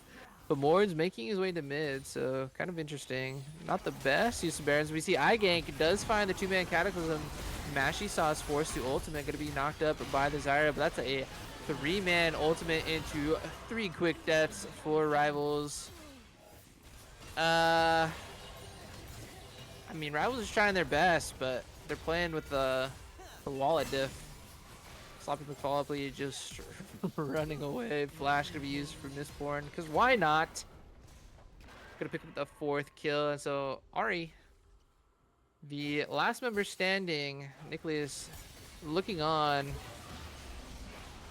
as the gold lead just gets bigger for Rag Tactics. Yeah, and similar to what we saw in game one, I don't hate the engage by the J4. I think they instantly got a flash from the Ezreal. Feels like after that you just kind of take a little victory and back up, but Husky and Sauce stepping up and everybody getting CC'd, ran down, slowed, and killed by the Swain. Yeah, just a little bit too aggressive. Sometimes a flash is a victory enough. Yeah, tough to come by those small victories for Rivals. You know, when you're on your team that, I mean, you're well aware that this game is quickly getting out of hand. You want to take those small victories and run with it, but when you're this far in the hole, it's going to take a lot more than a blown flash to win you a fight. And of course, we had the luxury of being able to see where everybody was at. True. Compared to Bird's eye view. Rivals maybe only saw Ezreal and Senna. Well, if you're like Rivals, you want to rewind how this game has gone. January 3rd, there's a Clash event going to be hosted by us. Will be fun. A little bit of a throwback. You'll have to see what we mean. Got a little fun, another surprise if you were there for the Christmas Clash. You might know what we're talking about as Sloppy McFloppy and Gank are here. Coin flip using the flash, but honestly, brother, I don't know if you needed to. Playing it safe. They're just trying to secure the game. But yeah, with ultimate up, you think he just says, "You guys can't fight me right now." But hey, playing it safe. Slowly pushing. Yeah, it's a very steep uphill battle now with a 13k-ish gold lead for Rat Tactics as this soul is spawning. I feel like if you're at Tactics, I mean, obviously playing it smart, securing soul for yourself is good. Chemtech, honestly, not the worst when you have a Swain and Mordekaiser on your team. But part of me just thinks, like, why not just group and end? Stat padding. That's what it's got to be, right? Hey, you gotta make all-star list somehow, right? No, that already came out. I mean, I don't know. It's playoffs. There's no reason sometimes to rush it, but yeah, it does feel like Rat Tactics has been strong enough just to run it into Rivals' base, but opting to play it safe, and that does give Rivals at least opportunities to get picks, make a play, and try to get something turned around here. Looks like a base fight will start fairly soon, I would think. Yeah, and it could be the last fight of the game, depending on how it goes. Rivals, I mean, you got to pick somebody. There's really no bad option. Looking across the way, Rat Tactics, seems like everybody's fed for them, so we'll have to see how Rivals approaches this. Maybe they're willing to give a nice ultimate from Sauce. We'll find a couple members, but no follow-up. Zelmac gonna find the never move on a Husky. Husky pops the barrier. 4-man ultimate from the Amumu. Flashing into death is Nicholas, sniped by Ezreal. That's a typical for Ezreal, and that should be game 2 for Rat Tactics.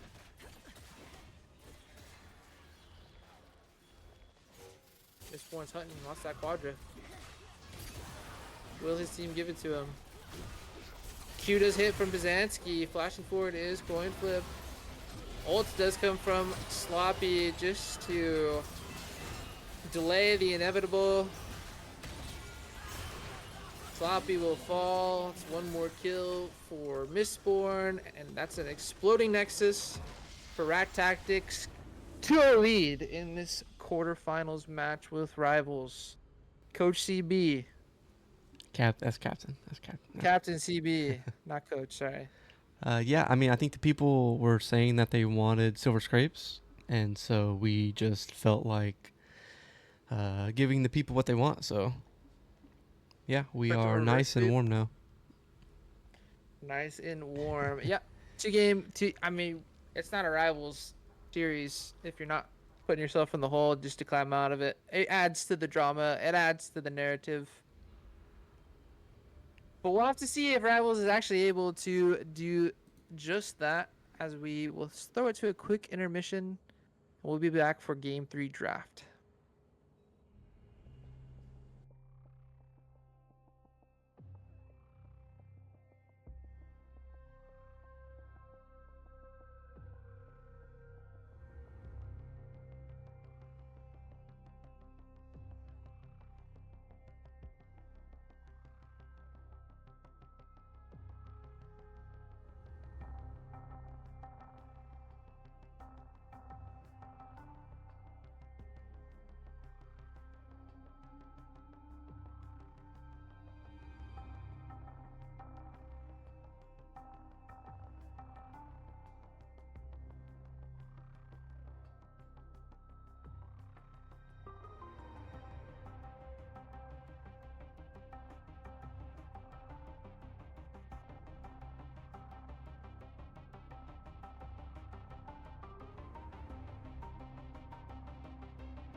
We're live. Sorry about that, folks. We're waiting for game 3 drop to start. Uh, I do know that Rivals has elected to go red side once again, so that'll be back-to-back red side games for them. Backs against the wall, commanding 2-0 lead by Rat Tactics. Neither game particularly close thus far, but it's best of 5. Things can change. Uh, if your Rivals, this is where the opportunity, I should say, to bust out some things we've been working on, some things you've been working on potentially throughout the split. Show all your cards. Nothing left to lose. If you're at tactics, opportunity to do the same, or you can elect to uh, keep those cards close to the chest. Play a little bit vanilla as you gear up for potential semi-finals matchup. Of course, we'll have to see how Game 3 plays out on the Rift as we await this draft to begin. While we wait, a few things I want to make people aware of. We do have another Rivals Clash coming up in January. First Friday of January, January the 3rd. It's going to be our Back to the Rift Bash. One last hurrah for patch 14, season 14, whatever you want to call it, before the new season begins. So if you're interested in participating or watching, join our Discord down below. It's going to be a button there. You can click that, get the roles. Signups should be going out soon, so definitely join the Discord. You'll be one of the first to be alerted when we do that, as bans rapidly coming off the board. Syndra, Aurora banned away from Rivals. Wukong, Anivia banned away from Rat Tactics. Fiora going to be the last ban. So same 3 bans on blue side once again for Rat Tactics. Rivals waiting that 3rd ban. Maybe it might be something like a son of Tom Kench instead going to be banned away. So Rat Tactics, the time is theirs to first pick the Mordekaiser once again, as this is something run back we see developing. Rivals has to be wary that the Mumu and the Swain are still both available at topside, giving them fits last game in game 2.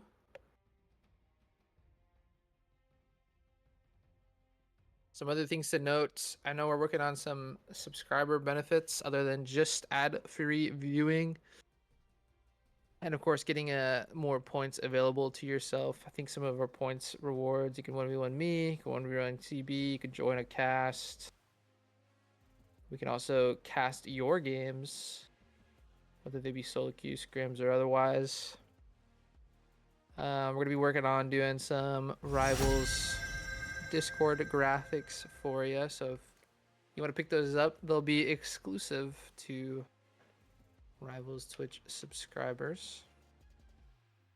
As Misfortune going to be picked up by Rivals. Was not a viewer favorite by some of you in chat in game 1. Have to see if Husky can do a little bit better. As Nautilus going to be, oh, just kidding, Gragas going to be the pick for Rivals. Interesting. I'm curious to see who will pilot that champion. It's not a pick that Rivals typically brings out. But backs against the wall. Nothing else to play for but pride. That's not true. The reverse sweep is possible. But you don't want to go out on a loss. You always want to end on a win, hosting the championship trophy. See if Rivals can turn the tides of this series. Swain is available. And should be locked and loaded for Rat Tactics. But yeah, some subscriber benefits, Discord graphics, and the like. If you're interested in repping at Rivals off the Rift in the Discord, definitely do that. If you guys think of some more benefits, let us know. Some things you'd like us to see just from a viewing experience or otherwise. We're always open to feedback and suggestions. Braum going to be taken away from the Misfortune. Braum, of course, was played with Misfortune game 1 by Rivals, so a different champ than Senna this time for Mashy Sauce.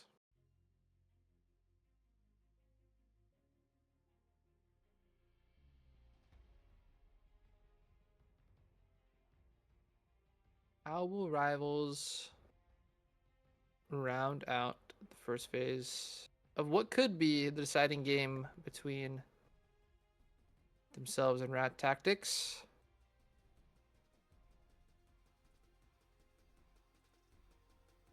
Gonna be Morgana hovered and locked.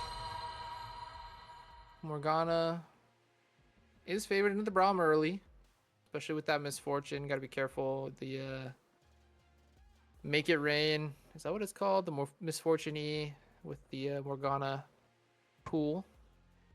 Potent combo. Ashe gonna be banned away. Piloted so well by Mistborn in game 1.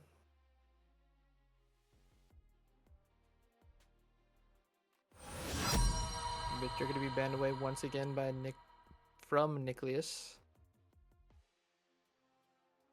Hasn't had horrible performances despite the attention from Rat Tactics towards his pool.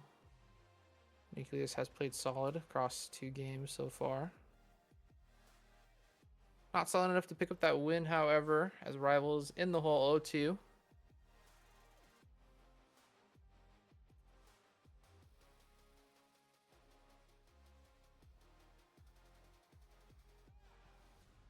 We wait their final ban of this game 3 draft. Time ticking out. It's going to be Jarvan. Going to be Viego actually banned away. So Jarvan and Mumu still available to Rack Tactics. Rivals doing the smart thing, taking the Amumu away. Lots of team fighting. Gragas, of course, can potentially be a flex pick between mid and top. So their flex is preserved as well. Solid drafting so far from Rivals. But at the same time, Rat Tactics, 2/3 of that potent combo from game 2 secured for themselves in Mordekaiser and Swain. Braum going to be able to deal a little bit with the Misfortune, especially the bullet time, as Pazanski's Gwen is on the board. That's a lot of AP for Rad Tactics, but playing with confidence. Looks like it's going to be locked in Echo. Last second switch. It's a lot of AP, but a little bit more utility. Has a lot of setup between the Swain, the Braum, and the Mord to make that pick pop.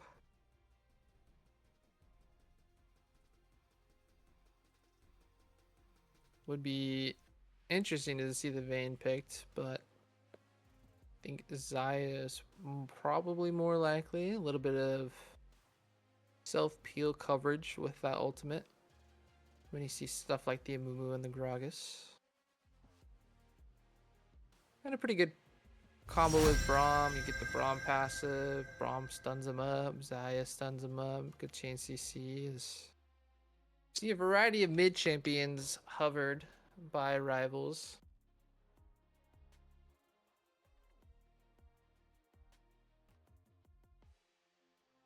Last pick of what could be the deciding match. Win and continue to fight for your playoff lives. Lose, Rivals will be out. Oriana hovered for a little bit now. Gonna be potentially locked in. Looked decent in game 1. Both these games really just going out of hand before Rivals can get anything going. Malzahar going to be the final pick for Rivals.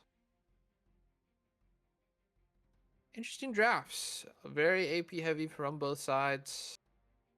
The only AD you see is going to be between those two bottom lane carries.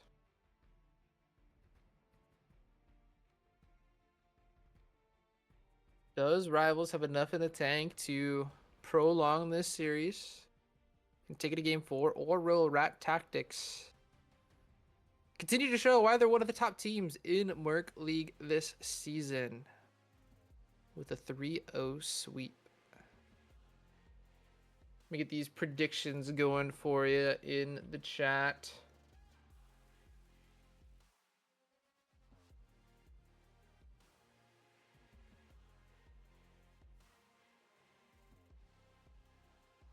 If I could type.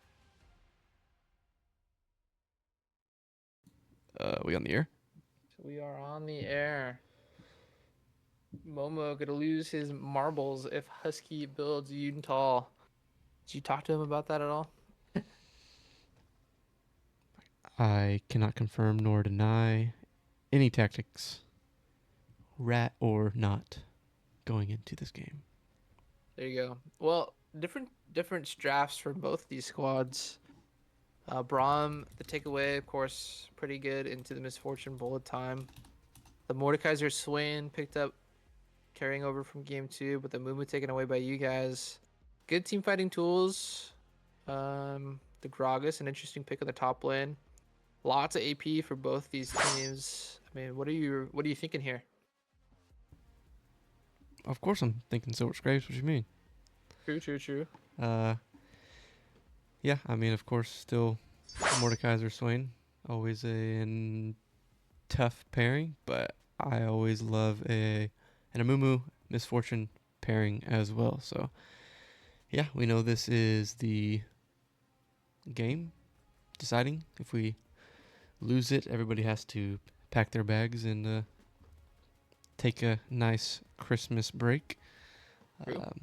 But we all want to see it go game 5, especially the players for Rivals Gold. So we'll see. We know a lot of players for Rat Tactics have some of their top champs. We also do, at least on 3 of our players. So yeah, it's about as good of a pairing for a knockout game as we could hope for. Could be the swan song for this Rivals roster, of course. Never guarantee these players will opt to suit up again with each other. So always want to go out holding a championship trophy, but gonna be a long road to even get to semifinals for Rivals down to appreciation. Thank you to Momo the Go Mo and Say Sorry 123 for giving us a follow. Definitely appreciate the support whenever and wherever we can get it. Plan on doing. I don't know. Do we plan on doing at least one stream a week? You would give or take. Yeah, for sure. It's going to be tough with Christmas break, most every league starting to wrap up. But yeah, that's the plan. At least a stream a week on top of our tournaments that we're starting to host. Christmas one was a fun one. I know you've touched on our New Year's one or Back to the Rift that's coming up, and I'm going to post that here in a bit. But right now the focus is on this quarterfinals match. So, but yeah. Yeah, if you're interested in the Back to the Rift tournament, definitely join the Discord. Cody will add everybody. He'll be one of the first to sign up with yourself and your team. Of course, January 3rd, only 2 weeks away. So if you're interested in participating, definitely get prepping to join up in that.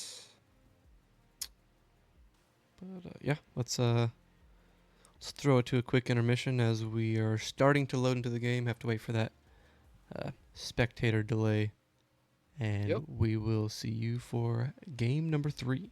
Game 3, baby. Let's go.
Game 3.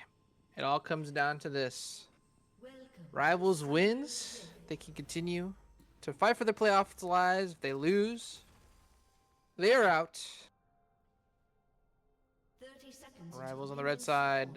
Rat Tactics on the blue. We have a little bit of invade developing for rivals. Can Sauce be clutch and hit the Q? Does find its mark. Will there be enough damage forcing the flash out of Mashy Sauce? So not enough follow-up damage, but summoner spell secured out of Mashy. I gank starting the Q, so we'll be Yeah, interested to see if that's they need help with the clear. that's one where you have to Amumu Q just about a half second earlier, uh, before he flashes, right before the Morgana Q uh, goes away. But Mm. that's okay. Still got the Braum Flash, and right you are. Amumu Q start not the best for a jungle clear. Not the best, so I gotta pick up a quick leash from the bot lane. Thank you to Romeo Kotex for the follow. Dropping the word salad. No context. That's just how Romeo rolls. I do remember Mr. Romeo. I believe we've faced off in the mid lane back in the day. Back I in the also have an old day. man memory, so who knows? That Could feels just right be though. making it up. Could be making that up. CB, are the signups live? I'm about to post it. You heard it here first, folks. If you're interested in the back to the Rift Clash, join the Discord. Make it snappy. To be live here in a little bit. The signups, anyways. Looking at the game state so far, just about even, but once again, 3 pushing lanes for Rack Tactics.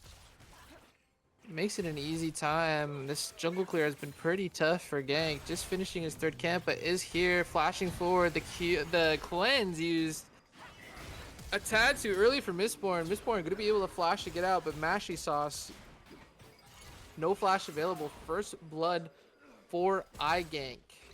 I think we have a jungle and support that just hate the team and want to take all the kills. That's okay. Kill's a kill, I guess. Kills a kill. I mean, Husky's just got to be playing up if he wants it. It is what it is. True. As we see top side, Sloppy McFloppy doing okay in the Mord. Of course, the Mord getting the push early. It'd be hard for this Mord to stick on the Gragas, though. I like the pick from Sloppy. Gotta see how well he has to pilot, of course. As another Never move hits the mark. Zelmac. Gotta be scripted, right? Has to be. He is shooting at least 90% on those Swainies. Granted, yep, I think it is one of his, if not his most played champ this split. Echo So, in bot a lot of practice. side. Husky, no flash. Has to be careful. A little bit too soon is Pizanski's trigger pull. Gonna have to back away from that one. But one of the few times we've seen rivals have a lead this series is right now. Gotta feel good. Just Back against needed the wall. those 2 warm-up games. As Sloppy McFloppy is here, the eye gank bandage toss almost predicted the flash, but does not find the mark. But that is flash secured for top lane.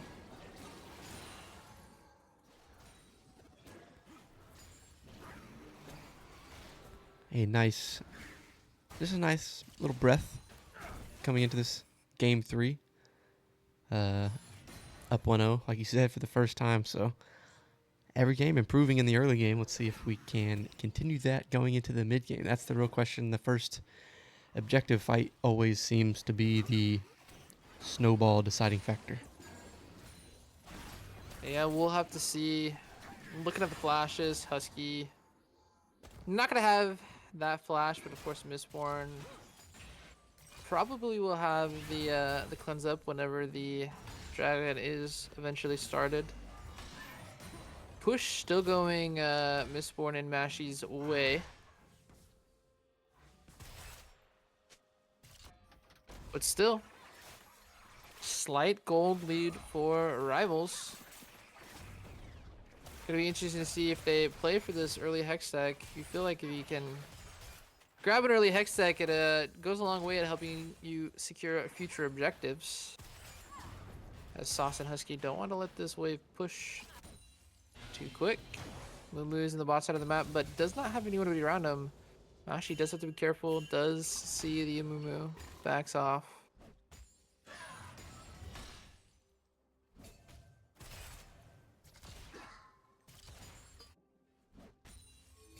We're going to be spotted out by a good scrying bloom.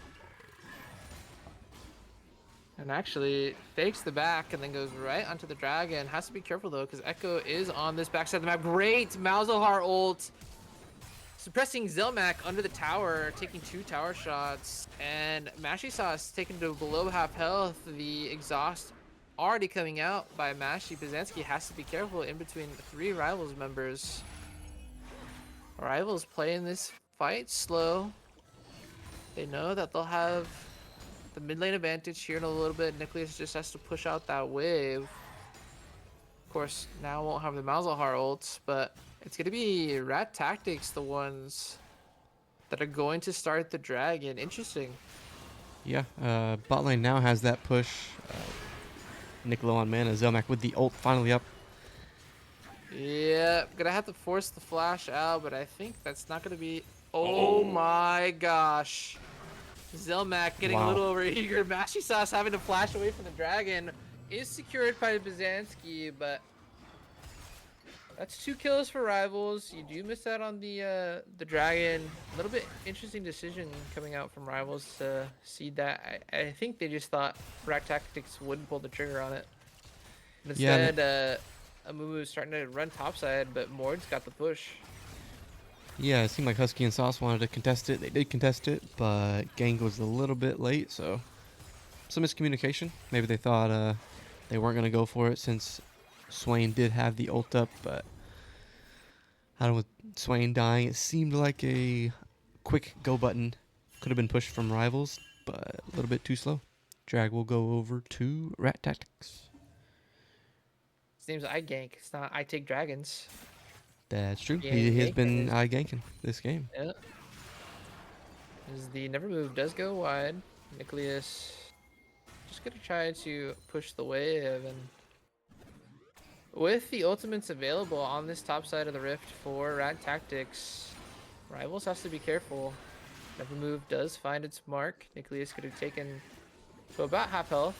Both bot laners are still bottom for Rivals. I gank backed. So this could be both sets of neutrals. Great little stutter step by Nicholas there, but both sets of can't do the. I'm losing my mind here. Zelmak taking low, but not taking low enough. Stutter step the Braum Q so well, and then just ate the never move to the face.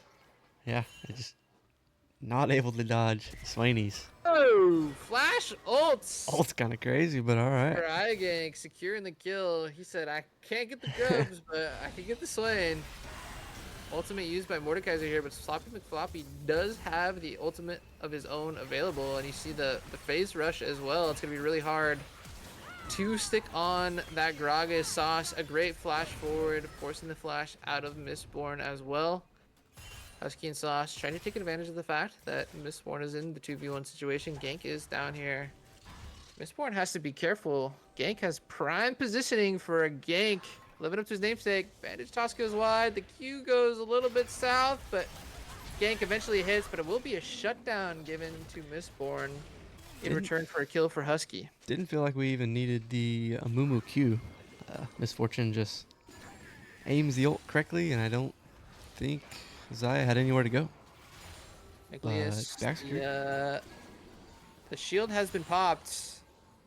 Echo with aggressive positioning on Rivals' red side, so Nicholas has to be careful of a unique gank path. And I mean, It's really all games. The never move hits once again. Nicholas a quarter HP, and Pizanski coming in to smite to at least secure an assist. Ultimately gets the kill. The vision has just been always in favor of Rat Tactics. That Red Ward there in the Rivals Red side doing a lot of work, knowing that they had a timer to play with as Gank wasn't on the map. Yeah, and that's a lot of times the trade-off. You have a jungler that's ganking a bunch. The other one's able to track you and put vision out, and Swain hitting every single E every game also allows some pressure in the mid lane for some additional warding. So yeah, it definitely seems that way. As we see, Rat Tactics does have the gold advantage, despite being down a kill. We'll see if Ooh. Mashy Sauce can get out here. Nice little Q will cure Mashy Sauce's life, but that's 2 towers for Mistborn. I think he shared one, but got the solo on the other, and we're looking at the gold lead. Almost 1,000 for Rat Tactics, as Pizanski is here in the bottom side, has the ultimate available, so Husky and Sauce have to be wary of a potential dive. Nicholas does get the shove. So nothing really come of it. Husky with the cheeky back stoppage there. But iGank, you know, had some success early, but has been tracked pretty well after that. So even with him pathing bot, I mean, he's spotted. He's gonna be spotted all the way down. With Dragon spawning, you'd like to see mid and bot waves get pushed. If Rivals is going to go for this on spawn, doesn't look like they're going to. Echo might have been spotted out on It a ward. was I'm not sure. Ping's coming out from red team. They are saying that Echo is on Gromp, so you'd like to see Rivals immediately run to the dragon, but first things first, gotta get the blue. The root will hit the mark. Mashy Sauce take it to about half health.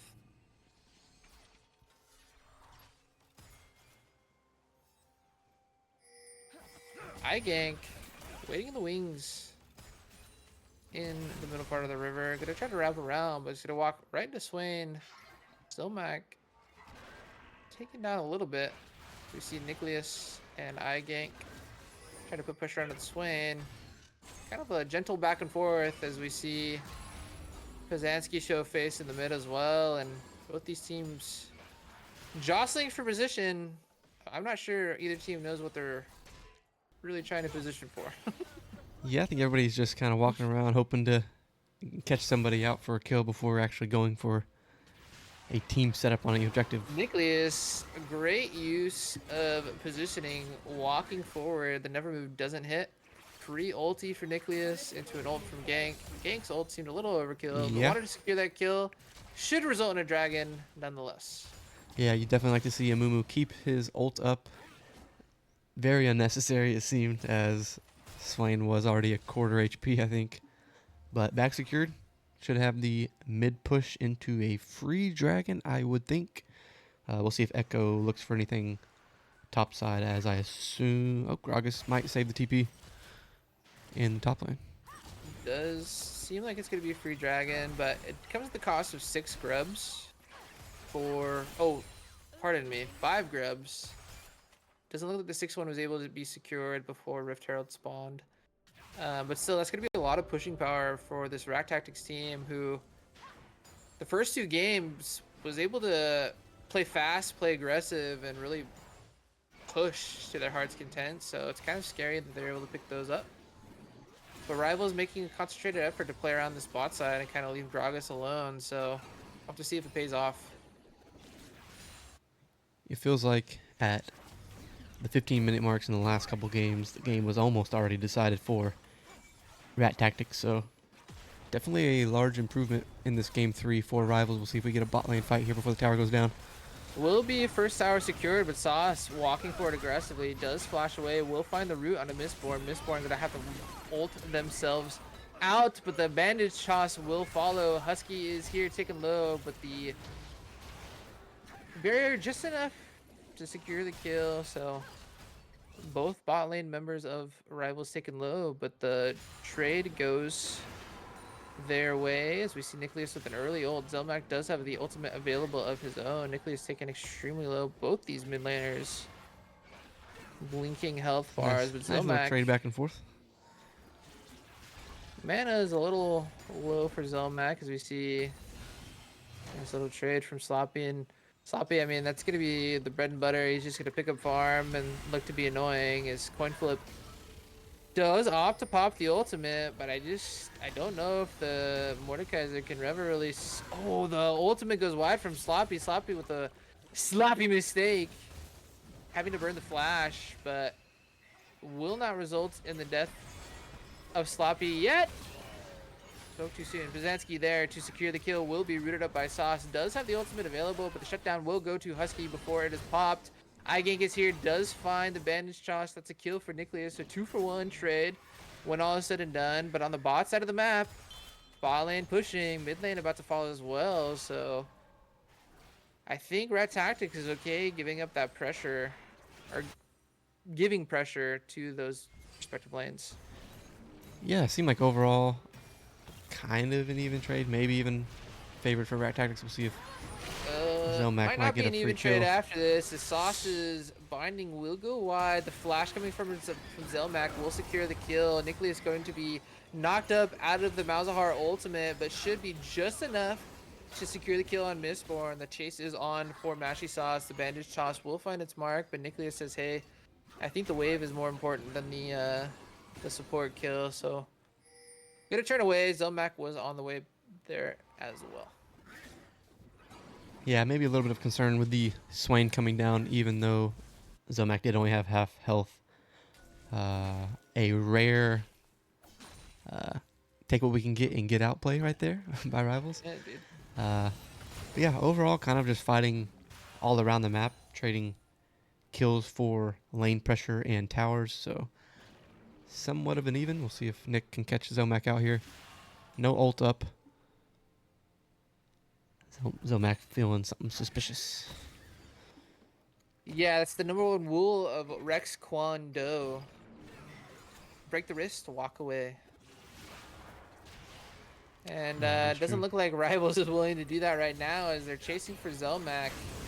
iGank with the two-man ultimate will find both members of Rat Tactics, but it's a shutdown for Byzantsky. It's going to be 2 kills, 2 shutdowns for Neko. That's now 4-1. Sloppy able to pick up a solo bolo kill with the help of his turret on the top side, but that's just forcing a play between Nicholas and Gank there that really just had no business being made. Yeah, getting to antsy, going under the tower. Curious to think if maybe that would have ended differently had Nicholas not instantly canceled the Malzahar ult. I think. I don't think he was. I don't think he had the ult.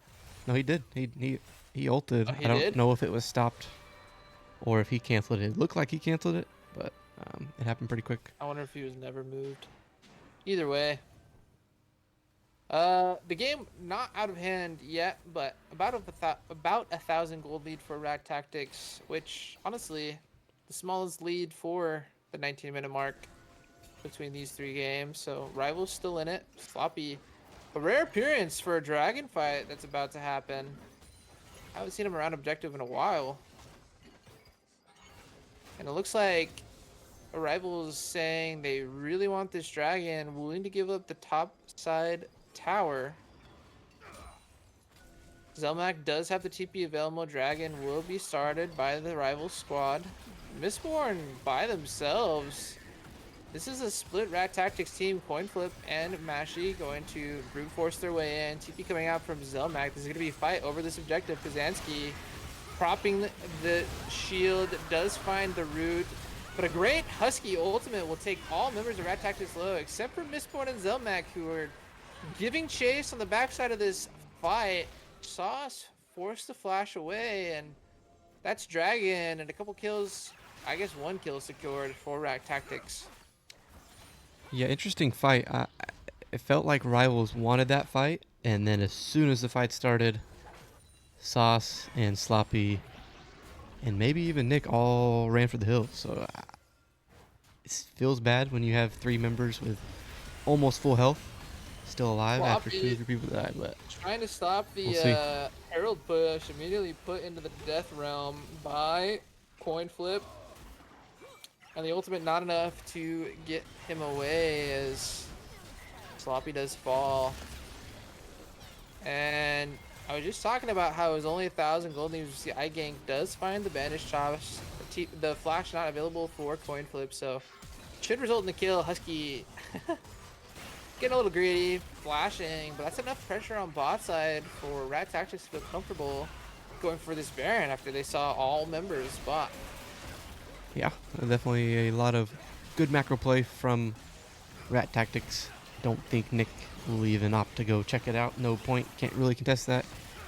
As a Malzahar, should be a free Baron for Rat Tactics.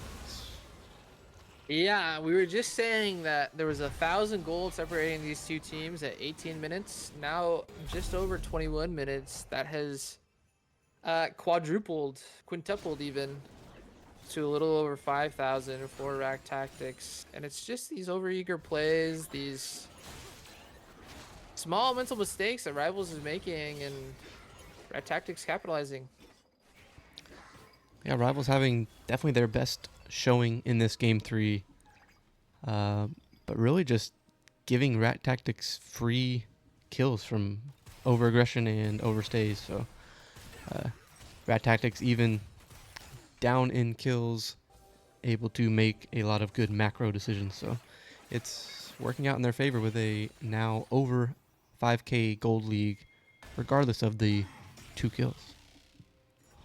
Yeah, Rack Tactics showing why they're considered one of the teams to beat here in Murk League playoffs. Baron buff in tow. Can they close it out? A 3-0 sweep. Rivals has shown a lot of fight this game. And great belly bump by Sloppy McFloppy. Blind. Gonna suss out the potential play. And so Rivals able to walk away.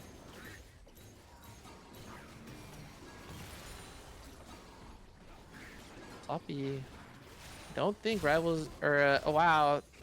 Oh, I would like to see Sloppy just pull the trigger on the ult. Flash and ult by Gank, but there's nobody to follow. Where is the team? Great suppression on the bottom side. Zelmac once again suppressed under tower.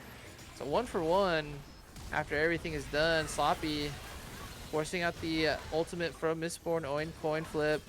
The coin flip dodge of Sloppy's ult was great. The stun coming out from Pizanski as well, forcing Sauce to Zonia's, but just delays the inevitable as a Pizanski popping off 6-1 and 3 on this Echo. What was a quiet early game for Rat Tactics, it's quickly becoming a massacre. Yeah, I felt like there were a couple opportunities for Gragas to pull the ult trigger but coin flip saying I'm gonna pull my ult first, and when he does that, it's tough for the rest of the team. What seemed like a fight for Rivals to take it to Rat Tactics, just I don't know, everyone playing a little bit further back than I would have liked. Evens up the kills, almost a 9,000 gold lead for Rat Tactics as we get ready for this dragon fight. Rivals does have a dragon to give if they wish. With the gold lead being what it is, you'd like to see them just try to play for some of these towers as Gank. The wheel engaged into Zelmac, the never move didn't hit. Gank, a weird stutter step back into the team, never move does find his mark there as a 3-man ultimate from a Mumu doesn't do much. And that's 3 easy kills for Rat Tactics, and that could honestly be the game here. No wave, no wave. I misspoke. No way. We'll see how Rat Tactics plays this. There are some 20+ second death timers. Dragon is up. Should be free for them, but we'll see how much they want to push in the mid lane. And I don't think enough teams in lower elos do this enough where the easy play is Dragon, but you have 3 members of the opposing team down, so why not try to get as much of the map get as much out of the map as possible. So making the smart call, getting that 2-2 in mid, putting pressure on bot for eventually falling back to this Baron, which is already been started up by Byzantsky. Should Dragon. be free. Yeah. Sorry, yeah, Dragon. It. I mean, there's back-to-back fights where it seemed like perfect scenarios for rivals. All ults up, especially that one being in a choke, and I don't know. Gank goes in, and the rest of the team just run away. So no one's getting touched except for Gank, and everyone's running for the hills. So it's. I don't know if that's communication. I don't think that was a instant Mordekaiser ult. Um, but yeah, If I it's mean not that's communication, I mean it has to be, right? Either Gank's not communicating, he's looking to follow or go in, or the team's not willing to. Either way, Rivals clearly not on the same page. What could be the deciding match for them? 10k gold lead for Rat Tactics now.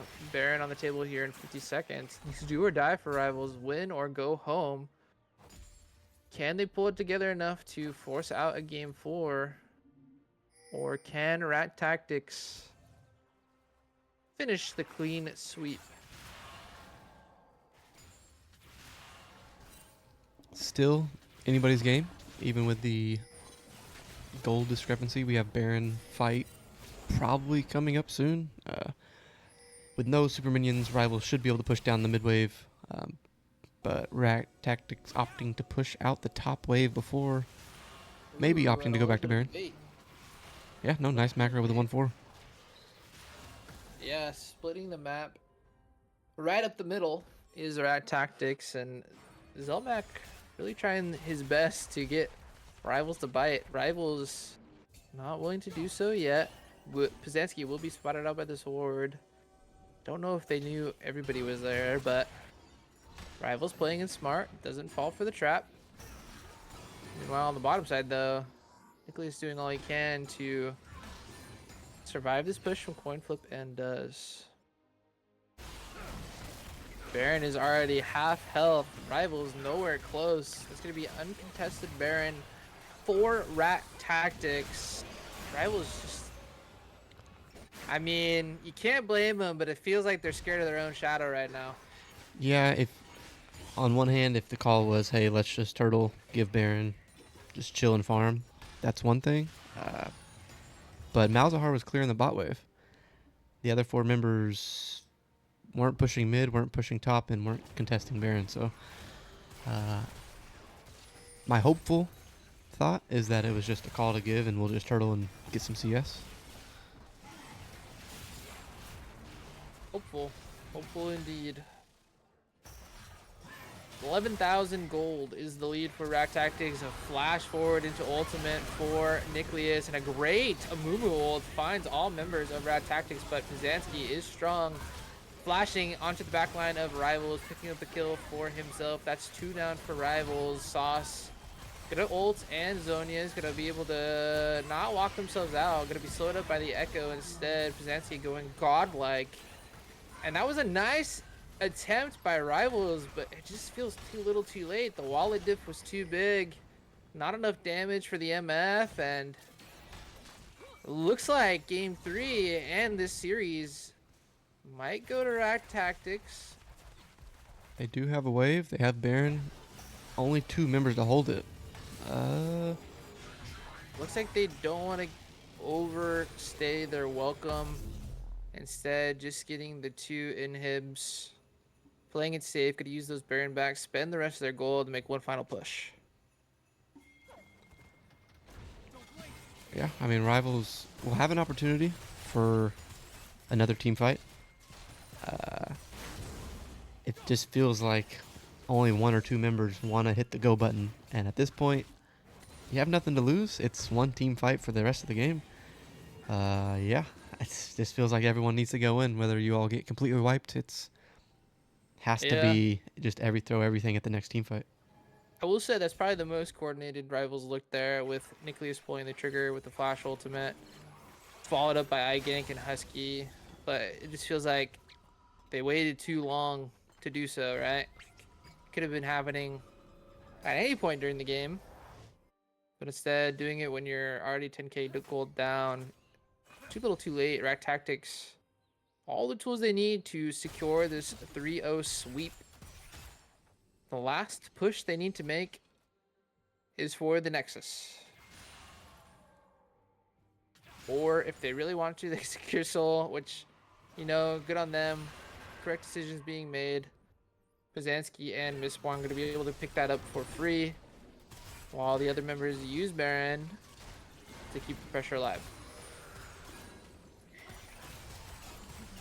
Will be interesting to see how Rat Tactics plans on closing this game out. I don't think they wait around 3 more minutes for a Baron. We'll likely all go top as the super minions are going bot lane and mid lane. Yeah, we'll see if Rivals can make a final stand team fight wombo combo. Rivals do or die here. Bad Tactics knocking on the door for 3-0 quarterfinals victory. Husky and Gank going to be never moved.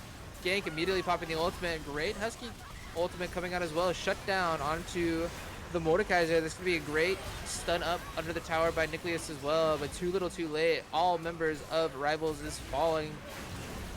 That's a 5-4-2 when all is said and done, but that is the 3-0 sweep from Rat Tactics. They survive and move on to Murk League semifinals. Rivals goes home. Yeah, it's tough to see. Rat Tactics playing very well all 3 games, even with the first half of this game 3 being close.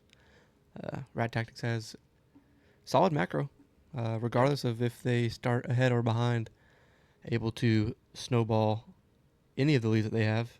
And yeah, I mean, just a demanding 3-0 victory for them as they move on to semifinals in Merc League, and Rivals will call it a season for this split.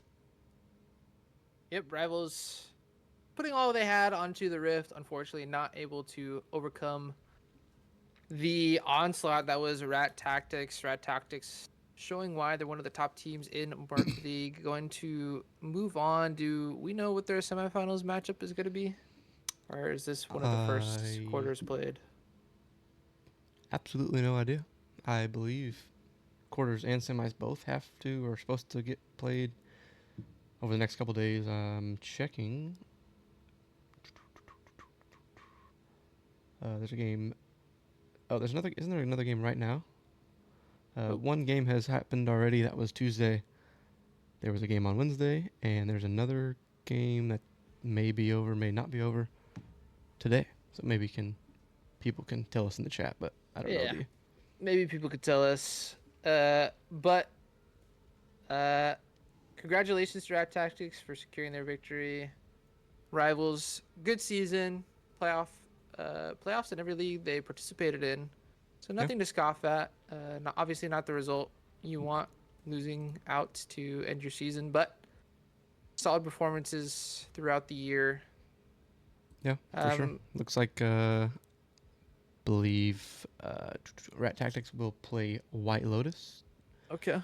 90% confident on that. Our sources are telling us it's gonna be White Lotus. Per sources. So I yeah. know Fellows was saying they wanted an interview. I don't know if any members of Rad Tactics are in the Discord. It's now or never if they want to do it. We'll give them 30 seconds to get in here. Yeah, there's somebody from Rat Tactics in the Rivals Discord. You can join one of the calls, and I'll pull you in for a quick little 1-minute interview as the victors. We could do an interview if you guys want. It'll be quick, but we like doing interviews. Good content for you guys. Content for us as well. I do know we probably have an ad coming up soonish. No, we got some time. We got some time. And I did so officially. Whoever you want to send. Yeah, I can. I did finally post the our tournament for January 3rd. So so far just in the Rivals Discord server, which there's a link below to that. But in most any of the Discords for League stuff, it should go out here soon. So let me. I'm finding people. I can find people. There we go. Send. Okay, I don't know who that is. Yeah, I You got it. can. I got it. I got it. You got it. You got it. Mm-hmm. There's a button right there, man. Just click on it. Do it. Yeah, you'll probably have to get the League of Legends role to be able to join a call, but I believe in you. You've gotten that far.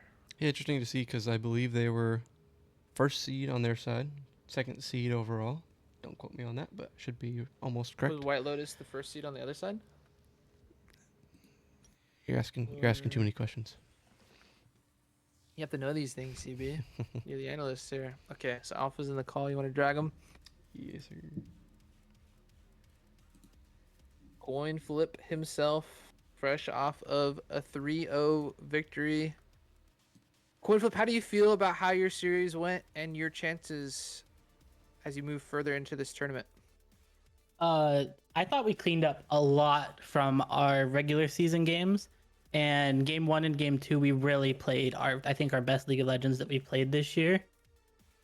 And game 3 was a little bit sloppier, but we still got it done. And I really like our chances going forward. Convincing 3-0 victory. Obviously, congratulations on closing it out. I'm assuming you're Rat Tactics on Twitch. Tell us a little bit about the org. How'd you guys start? Your goals moving forward, what we can expect as This, the year approaches. yeah, this is the first ever split any of Rat Tactics have played. So this is our first ever team. Looking forward, we're hoping to expand into other leagues while keeping our core in Murk and continuing to grow this league because we really like the community that it's been starting to build and grow here. We're looking to maybe go into LBLCS and maybe even Blue Water, depending on how if we can get accepted. And the way that this started was I had some managers and coaches that really liked to just tell you what they wanted and wouldn't really listen to the input that was given from the players. Mm-hmm. And especially in LBLCS, I did play last with under a different banner. Our manager just refused to listen. So I found a couple of guys, one of them being Snap or Poro King in chat, and the other one being Karma Effect. And they were just like, let's do this. We're going to do it the right way. And now we have this team that's built on communication is key and just good vibes overall. That is how we just like to play the game. Like if you don't mesh well, we don't want you here. We just want to have fun while we're doing it. Yeah, I think that goes a long way. With a lot of teams, you can have teams that are everyone's good, especially individually, but it's not fun if you're not looking forward to playing with your team. No one's out here playing for $1 million in a league, so hopefully everyone meshes together. So that's good to hear because that's sometimes tough to come by. So yeah. Yeah. And what I didn't hear them say is that they're going to be participating in the next Rivals tournament. That's what I missed. I know he just accidentally missed that, but next one. I heard you guys talking about it. I didn't hear a date. A lot of my players are going on holiday actually, so if we can get a pug team together, we might participate. January 3rd, so you got a couple weeks. That's I know it's close. I know it's close to the New Year's and whatnot, but last question for you. Your semifinals matchup going to be White Lotus. Thoughts on the matchup without, devolving too many strats? How you feeling going into it? What can we expect from Coin Flip and crew? We scrimmed White Lotus at the very beginning of the year, and they actually beat us in the scrim. It was kind of a shock to us, but we also didn't. I don't believe Mashy played in the scrim, and it's also a different White Lotus roster than is currently on the field. So looking forward to it. I think it's going to be a fun matchup, at every lane. I think we match up really well into the other team. I think it's going to be even pretty much everywhere, except maybe the jungle because Pazanski's the goat. There you go. But yeah, looking forward to it. Well, you love to see a team with some confidence. Good luck moving forward. Hopefully, you can hoist that Merc League trophy. But good having you. Any departing words for your adoring fans? Shout out everyone that came to watch. We appreciate your support and hope to see you going forward. Awesome. Thank you so much, Coinflip. All right, later, guys. Too. Cool. And with that, January 3rd, we already got our plug in the interview. That's going to be the Clash for January. Expect some other streams if we can pick up some games to cast or some other, relaxed events or stuff like that. CB. Yeah, who knows? Got We might anything be. else? I don't know. You might see us follow the Merc semifinals. We'll see if maybe they need a cast or two. I don't know. I can't be bitter. Gotta give appreciation to all of our guys on all of our rosters. That's all of Rivals teams' seasons are officially done. Mm-hmm. Doesn't Shout out to mean the varsity team picking up the Mama Go dub. Yep. Absolutely. So this is the first time, I guess. I didn't really think about that. First split that we've had a gold elo team, and yeah, can't complain. Made playoffs in both leagues that we were in. So yeah, looking forward to next split and seeing what we're gonna cook up moving forward. And if you want all things Rivals, be caught up in the loop, join the Discord. You'll see all the announcements and things like that. If you like the content, obviously follow. We're going to be doing a lot more streams as the new year rolls in. What else? I feel like I'm missing something. Nope. January 3rd, be there, be square. Yeah. Call it a night. Wrap it up. Call it a night. Wrap it up. Let that graphic mesmerize you. You want to play in the Back to the Rift bash. All right, guys. You all have All a right. good night. That's Righteous. CB, you could do your own sign off, but I am out of here. Yep. We are out. Till next time.